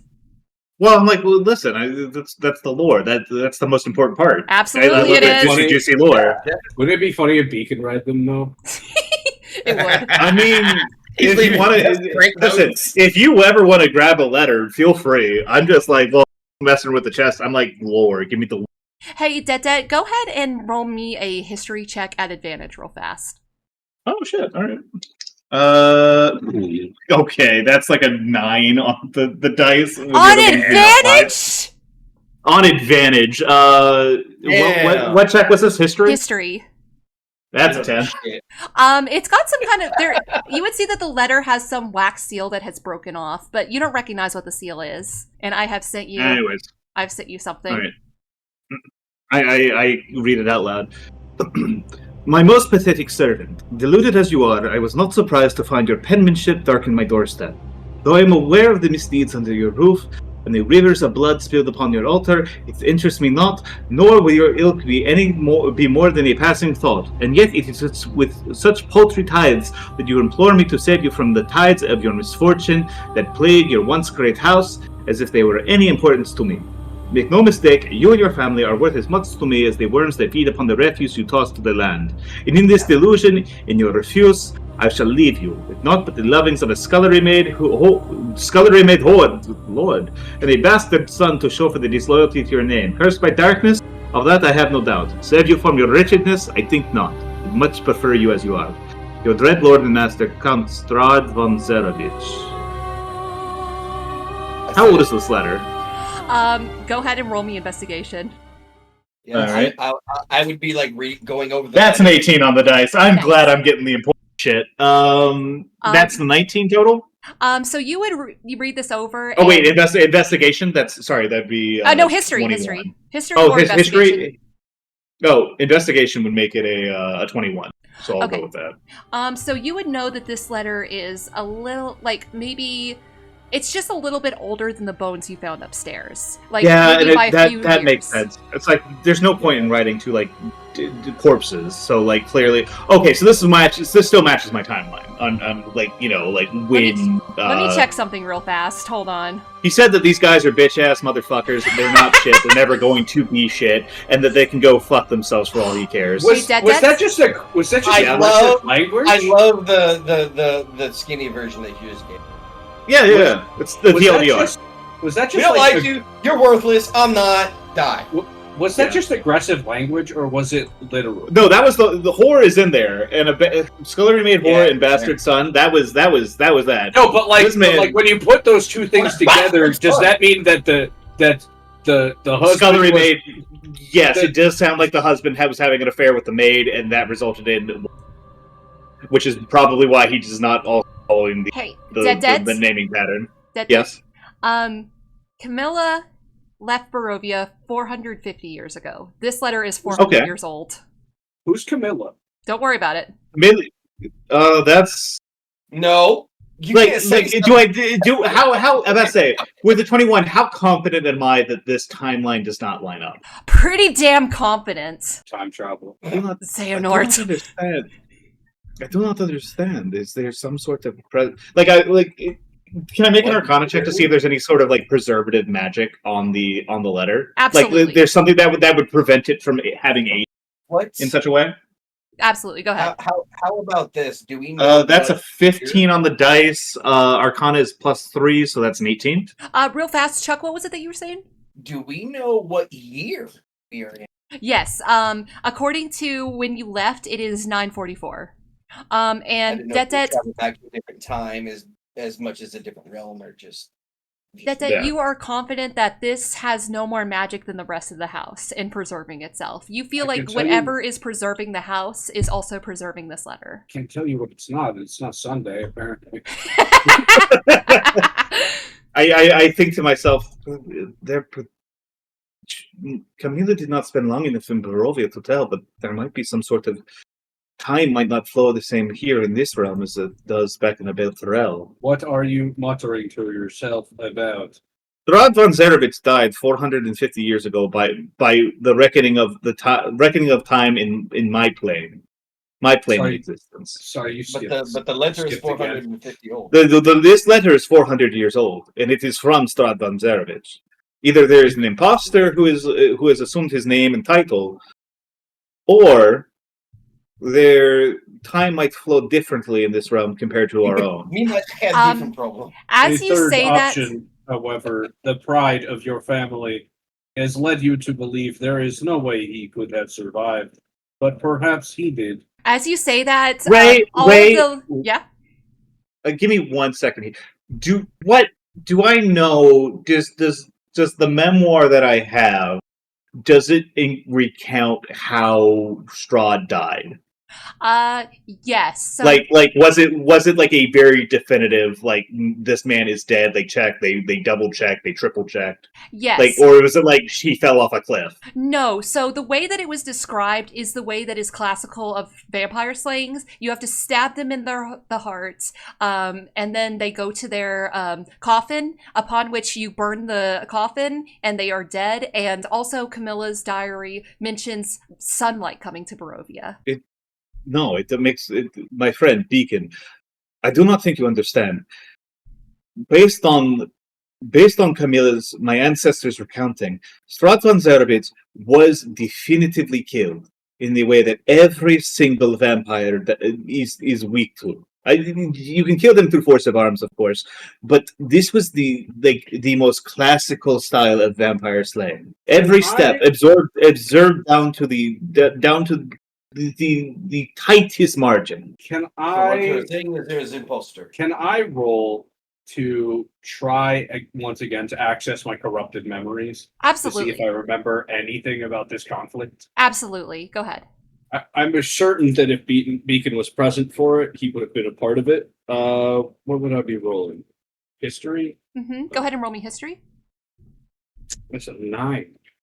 A 9? Your data is still a little bit too corrupted for you to recall exactly what happened around that time period. Try again. I am telling you, my ancestors, my family, are not liars. We are many things. Liars are not one of them, and they would not lie to family. This is I am not accusing your family of lying, merely of not realizing the truth. The situation there. If this happened as it occurred, and Strahd is a vampire, there is no way that he survived it. As you say that, Ignacio. Oh yeah, go ahead. As you say, there's no way he could have survived this. All of the lights in this room flicker out. Oh, motherfucker! God damn! Unbelievable! Unbelievable! Does anyone have a light? I cannot see. Hold on, I my bedroom kit, tinderbox, torch. I have a torch. Can you light it? I have a torch. Cannot see it. I have a tinderbox. I have everything I need. So I was about to say, you're half elf. Do you have dark? Yeah, they got dark vision. Okay, everyone has dark. Light the torch and hand it to you. Thank you, I appreciate it. And then I kind of I hand him my unlit torch. It's like we'll just trade this off for now. And then you realize I kind of look at him like I see in the dark. Remember, hand it back to him. I understand. I appreciate. It feels a little sacrilegious to you to be holding a torch in a library, though. I have 10. I'm not happy about it, but I mean, what are you gonna do? I can't see. I will use one of my 10 candles. I can carry you. You can use what? You're going to use what, Liger? One of my 10 candles. Oh, incredible. Does it pop out of your fingers, too? 10 fingers! Boom! It's constructed of beeswax after like 2 seasons of bees building nests in my chassis. That's amazing. I dig it. I dig that. That's great. All right. So, yeah, now, does anything change now that the lights are off? No, just that the lights are off. I will say that it seems like it's just delegated to this floor, because downstairs you can still see light coming up, and from upstairs you can see light coming from the staircase. I lean into Ignacio and say, "Somebody did that." I wouldn't put it past this goddamn house. Whoever lived here seems to venerate Strahd.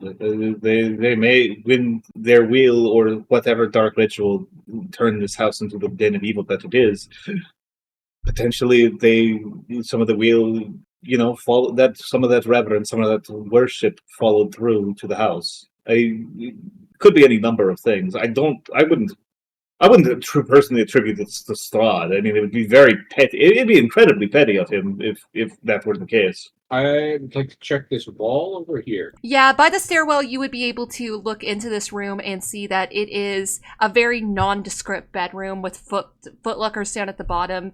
That looks like it's undecorated also, and these beds have straw-stuffed mattresses. Oh, really quick. Broad stuff? Yep. Strahd stuff. Straw stuffed. The Strahd is not in there. That man's everywhere. God damn.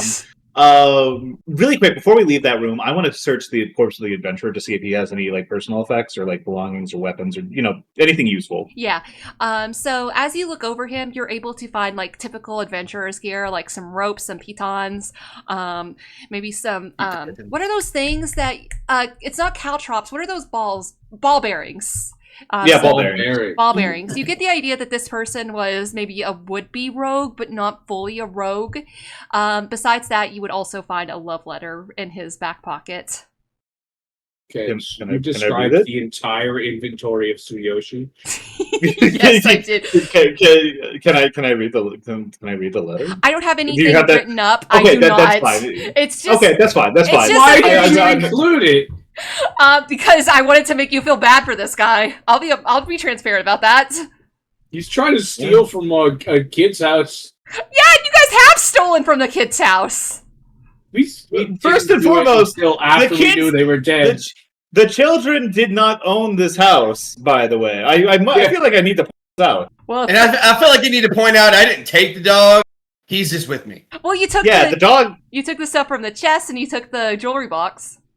Anyways, I'm Well, gonna that's take his. the I'm gonna grab his shit. I'm gonna add like another 50 feet. I'm guessing it's a 50 feet of rope, Yeah, and then pitons, and then ball bearings. just enough rope. Just enough rope. All right. I can't believe it. Can't believe this shit. Ball bearings. But Chuck doesn't even get these jokes. I don't even get them, and I was there. Listen, just enough rope to hang yourself with. Pitons and oh shit! My character automatically added. Holy shit! It automatically did what? My character sheet automatically added this the weight of the pitons. Oh, nice. By the way, don't worry too much about carry capacity unless you're doing something absurd. Yeah, I'm technically slightly over encumbered, but it's technically slightly encumbered, but I figured it super doesn't matter. We'll get you back to Cumbered in no time. You'll be Incredible. Benedict Cumberbatch in no time. Yeah, and then I'm gonna go ahead and take off my beacon. Okay. Beacon, are you heading downstairs? Was there anything more interesting about the kids' room? This isn't a kid's room. As you're looking inside this closet that is right here, you would see, like, again, the same kind of outfits that you would have seen in the other room, in the nursemaid's room. The very plain clothes that imply that maybe they were servantile. Okay, so this is just another servant's quarter. Yes. Damn, these kids did not give a shit about the servants if they didn't even mention all of them. Hey man, they're furniture for going by Umaneko. Ah, god damn it. You know what? Slightly less cool with the idea of helping these kids out. I mean, shit, what am I gonna do? Not do it? Like it's no longer like that pure, like, these were innocents. It's like, these guys probably would have grown up to be assholes. Yeah, probably, but know. we'll never know. Yeah. I guess we're back downstairs. We are back That's the other downstairs. rogue. North or south first? Let us go north, Ignacio. Did you have a problem with me or something? Like I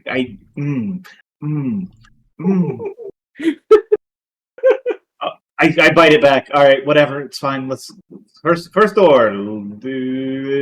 Behind door number 1. So you would see a grand wood-paneled room with a carved mahogany table surrounded by 8 high-back chairs with cushioned velvet seats and wood-sculpted armrest. The centerpiece of the... Wait, I already read that. Why does it say it again? A crystal chandelier hangs above the table, which is covered with resplendent silverware and crystalware polished to a dazzling gleam. And you would, of course, see a marbled fireplace. When you say, sorry, I hate to interrupt. Go When for you it. say silverware, you mean actual silver. Yes. I'm going to go ahead and start packing those into my bag for ammunition purposes. So go ahead and add, there's 8 of them, and that's times 3. What's 8 times 3? That's 24. Thank you, that's 24. So 24 what? 24 pieces of silver, let's say. Like silver pieces, or I will like say, no, not or, silver pieces, or silver cutlery or something. silver cutlery works if you're good with that. You would think that Rogue would have found this first. I mean, you never go for the easy shit first. You take that last. I mean, not that I would know. Has he never seen Les Miserables? No, that's a... I'm sorry, what? That was a candlestick, my man! Didn't they do silverware too? I can't remember, it's been a while. No. He took the candlestick, and then when he ran back to the guards, he's like, no, you forgot the silverware too. That's you true. left so quickly. Mm-hmm. So... I love Les Miserables. Les Miserables is a fucking great novel, and a pretty decent movie and musical. Mm-hmm. I liked the movie better than the musical. And you would also see that there is a tapestry depicting hunting dogs and horse-mounted aristocrats chasing after a wolf, hanging from iron rods bolted to the south wall. They really did not know Strahd. They're out there hunting wolves. I turn to the other. Strahd has an affinity for wolves in what I've read. He is something where the wolves work with him. Anyways, it's bad form for someone trying to court his favor. I can see why he hated them so much. What was that? What the fuck noise was that? Liger. Robot. Are you trying to? Is that Beacon trying to make an? No, that's me out of character. Okay, I was like, Ray and I were talking about the woo from the Wild Robot. And how stupid it was. It was so fucking stupid. okay. Gotcha. Anything else in this room? Do we? I bet say, can I roll an investigation check to like see if there's anything else in the room? Absolutely. Feel free to like. Just that's say an 18. Right, 18 on the die. That's going to be 21. Sorry, did that not come through? No, it didn't. So 21. Yeah. So as you're like feeling against the walls, trying to feel for any kind of hidden mechanisms, you would see that there are twisted faces carved into the tree trunks on these walls, and there's wolves lurking amid the carved foliage. They need to make up their mind what they think about the wolves. God damn. Got an 8. An 8. There is food on the table. If you want. Oh shit! You let loose the dog. You let loose the dog. The dog will jump onto the table and. Wait! What's 400-year-old food, Beacon? Oh right. Also, you're not holding the dog. I thought the dog was following. No, Thalin's holding the dog. Thalin's holding the dog. Yeah. You can't have. I would not. Either 400-year-old food or haunted food. Cursed food. Yes. Bad idea. I would say there are certain times where like a spirit will offer you food and it is considered to be a bad form to not eat, and then in which case you just have to roll the dice. But most times, no, you do not eat the ghost food. No, not ever. No. And like I said, okay, to rare situations. Surprisingly delicious pot roast I had in south of Waterdeep at one time. Completely haunted. Cursed as hell, but delicious. Mm-hmm. That thing's cursed as hell. That thing's cursed as hell. Thalin, what you getting up to? I'm looking for another door. Okay. I think there would be one like right here. There is one right here, right where Detdet puts. I would go over to that door and try to push it open. Okay, you push open the door. I'm gonna follow after now that I see like Thalin's is kind of going around. And you would see a tidy kitchen with dishware, cookware, and utensils neatly placed on the shelf. You see a work table with a cutting board, stone dome-shaped oven standing near the east wall, well-stocked pantry up at the very top if you're going to investigate that far. I mean, do we want to figure out what the ghost, how haunted this ghost food is? We check the ghost pantry. I'll take. I'm gonna go to the north end of the room and check the pantries. Check the ghost pantry. Ghost pantry. So you open the door and you see that there is a lot of food in here. There's sausages hanging from the ceiling, little bits of cheese wrapped in wax lining, some fresh vegetables, along with like some preserved food, like some jerky and some preserved fruits in jars, that kind of stuff. Yeah, I kind of knock on the side of the wall of the house, and I'm like, listen, if you want to be more convincing, you really have this food be expired. There's no one living here. Like at this point, it's fairly obvious. I was just fixing to ask: is the food that's sitting out, is it like molded, nasty, or is it like? No, it looks fine. Can I make like a survival check to scan the food for edibility? Absolutely, you can. Yeah, I'm gonna do that too. Actually, that's cursed. It's cursed as hell, guys. I don't know what to tell you. That's a 22. That's a 4. Okay, Thalin, perfectly fine to eat. I keep wanting to call you Ross by accident. Beacon, it's cursed as hell. Beacon, you are like, you feel this, and you can feel that like some of the give on this cheese is not quite what it should be if it was going to be fresh. Same with the vegetables. Like, it's too squishy for it being a vegetable. So while it looks fresh, you don't trust it. I'm telling you, man, it's haunted as shit. I am afraid this is synthetic goo. As opposed to natural goo, which most vegetables and food products will devolve into, which is a natural. I do not know why you endeavor to make a difference between these things. It was synthetic and synthetic. You're getting after me about specific about wording. You are getting on me. Yes. Beef is immediate every time. Every time.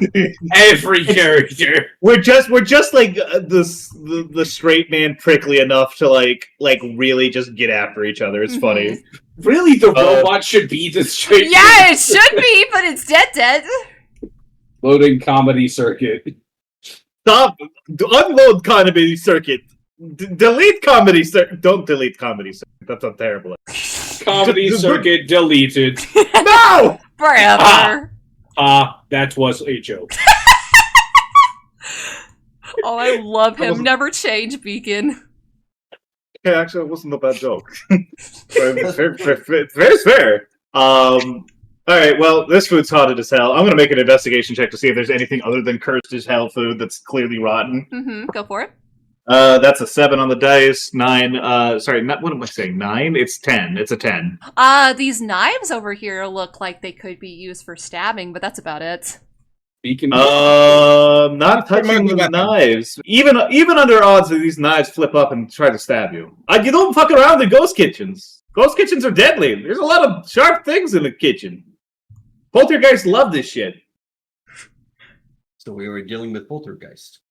You know. You don't know. I don't know. Don't make assumptions like that. You were the one that made the assumption. Ignoring you, mysterious voice from out of nowhere. I don't have some commentary. Ghost That's kitchen. Ghost kitchen.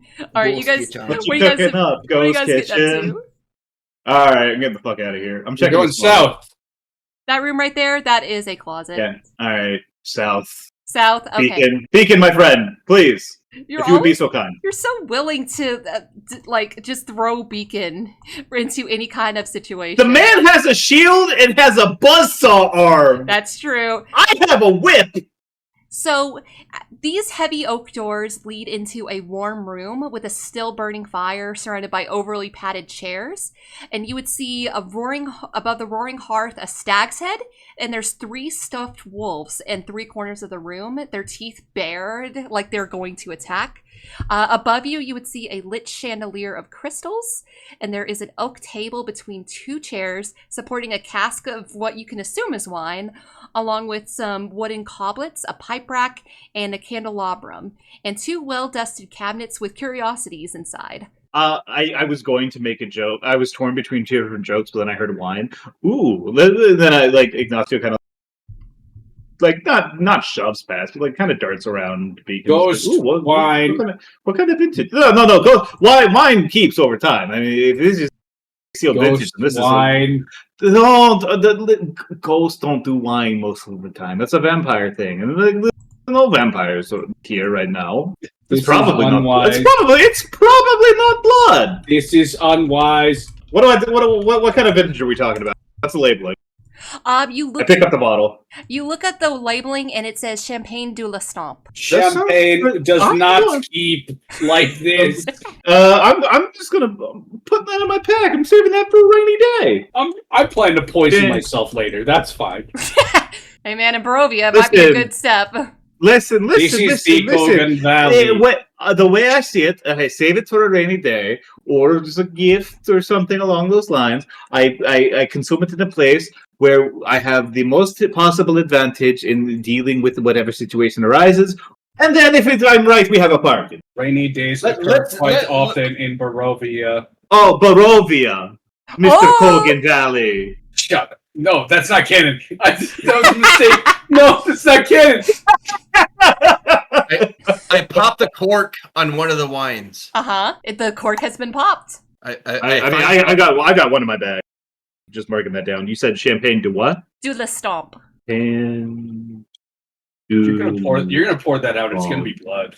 It's gonna be blood in there. If that happens. Throw the bottle away, and then This wine smells like pennies. Why you taste like nickels? I would pour it. Just to be safe, is on the table, and just to be safe, I'm gonna pour up the buzzsaw and cut off the heads of these wolves. Okay. The heads of the wolves kind of like fall to the ground. You can see that they are clearly stuffed inside. As you go to do the third one, it would splatter some blood, and you kind of like double take, and the blood's gone. It's just a stuffed wolf. Beacon would not double take. Okay, fair enough. He is a machine. I'm sorry to have assumed. I'm sorry to have assumed. You know what they say about making assumptions. Assumptions? Assumptions. I was trying to do the stupid. Oh, sorry. You're the only one who can mispronounce words. Yeah, I was trying to do that. indeed, Truly, awful taste. I mean, none of these things even have like claws longer than an inch, or venomous stingers, or God forbid a spell-like ability. Wolves? Yeah, none of these things breathe fire. What kind of trophy is this? It's bullshit. These fucking posers. Oh, I'm going to hunt a wolf in the forest with a horse and a team of hunters. Fucking Lord, gag me. Turning into a valley girl that gag me. That's not exclusively a Valley Girl expression. Lathander gag me. No, I said, ugh, gag me. Lord, gag. Oh, I said Lord gag me. Yeah, I mean the same way that it's the same way that like you can refer to the gods in D&D the same way that you would refer to like Jesus Christ, especially considering one of Lathander's. I think Jesus Christ rolls off the tongue better than any other god. Really. Well, sure. Oh, like Odin. No. Listen, Lathander or Ilmat or Ilmater preserve us is like that hits though. Mm-hmm. Anyways, I'm gonna roll investigation. Okay. That's a nat 20, baby. Yeah. Okay. So, what are the rest of you guys doing? I'm gonna sip that wine that I popped. Okay. Does it taste like pennies? So, what are you up to, Beacon? I guess I'll go look at this teapot over here. Okay. So as you go ahead and make me an investigation check. Okay. I'm gonna. It's always the stuff that doesn't matter that I roll high on. That's gonna be 14. 14. Okay. So I will start with Thalin. So as you go to take a swig of this wine, you can feel it passing your lips and over your tongue, but it doesn't taste like anything. Is it blood? No, it doesn't taste like anything. I like remove the glass from my lips and I kind of like contents on the inside. Examine them. So you're kind of peering inside, and you can definitely see that there's liquid inside there, and it looks like it's red, like wine. So it's definitely not a champagne. It's just named champagne. I mean, well, it's not from the Champagne Valley from out. God, what's a beer Tourille's France equivalent? Give me 2 seconds. Yeah, I'm looking it up also. Because it's only champagne if it comes from Champagne. Yeah. Okay, We let's all see. know this. France. Tethier. Tethier. People have also saying Iriabor. Mm-hmm. Aurora Borealis. Earl Kazar is also Tethier changed, and okay, got it. Actually, that's like just east of Tethier. Mm-hmm. Or Kazar. So yeah, it's only Champagne. It's from the Champagne region of Kazar. Mm-hmm. Obviously. I mean, like, listen. Obviously, it's not actual Champagne. So I mean, this is branding. So did you enjoy your champagne? Champagne. God fucking damn it! You can get my name wrong all you like. Do not fucking talk to me about the wine. Beacon, as you're like looking over this table, there's nothing really that catches your attention. However, the cabinet next to you, it does have a lot of different things inside, including 3 different crossbows and some bolts in there. And meanwhile, Ignacio, while you're looking over this room, you're able to, because of your natural 20 and also because of the fact that you saw the trapdoors in the rooms up above, you are able to find over in the corner a trapdoor that has a staircase leading down. Oh, another way to get down to the basement. I think probably. Could be. Do we want to check out the attic before we head down, or you guys? I mean, I don't know. It's I do think that time to go back around and adjust the door. I like genuinely like we went to the balcony bar via magical means, I believe. Could I tell if it was a magical like a magic bar? You're talking about upstairs? I'm sorry, you're kind of cutting out there. You're talking about the. Oh, this one, the balcony, the balcony upstairs on the third floor. That's what I thought you meant. that- Yeah, it definitely was like being held by something that you didn't do any checks, but you could easily surmise that it was probably magic because it was a thin door and you were having a time with it. Yeah, like listen, I didn't even like bother to confirm my bias. It was just like, yeah, it's Venus flytrap. Shall we go down now? I think it might be worth it to take a look. We still haven't found Walter's body.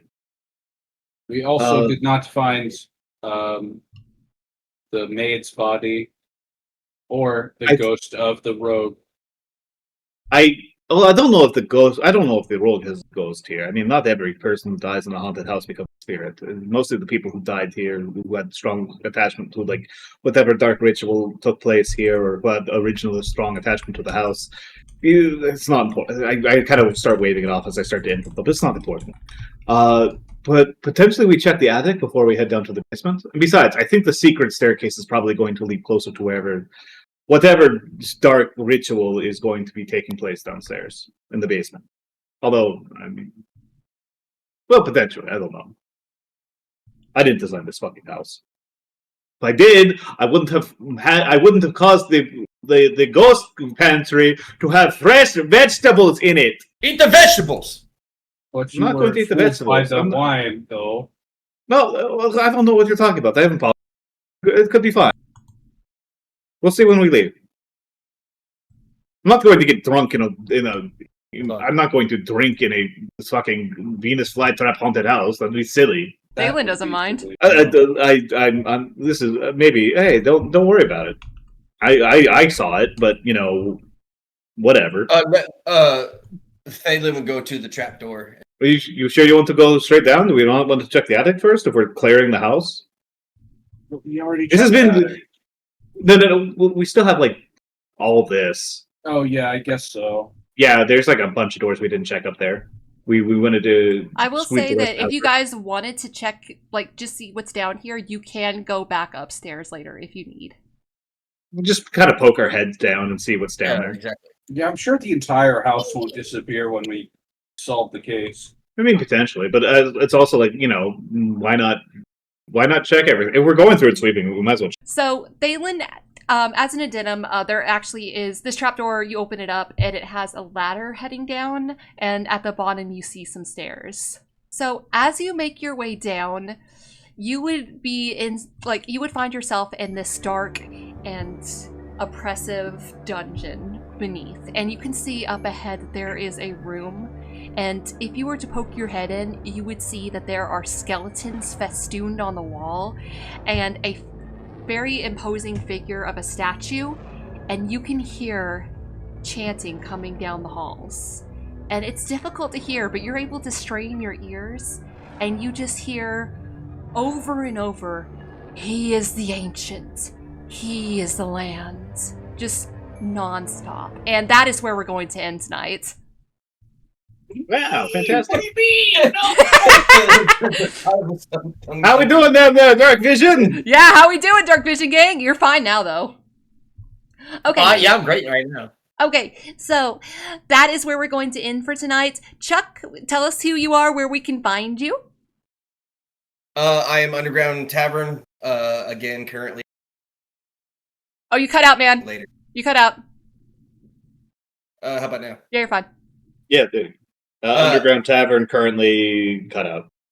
Currently not running anything. Cut out again. Oh, cut out! God damn! I am That's not what running happened anything. all night with everything. I'm not running anything right now. Okay. Okay, Nothing exciting. Liger, who are you and where can we find you? Hi, I'm Limitless Liger. You can find me at twitch.tv/limitlessliger. Wonderful. I do streams sometimes. Nice. All right. And Detdet, who are you and where can we find you? Hi, I'm Detdet. You can find me at StrugglePunk 2 on Twitch, and Detdet's VOD Depot on YouTube for all my various Twitch VODs. Completely unedited, completely unorganized. I'm so sorry. One of these days we'll stop being a lazy piece of shit and do something with that.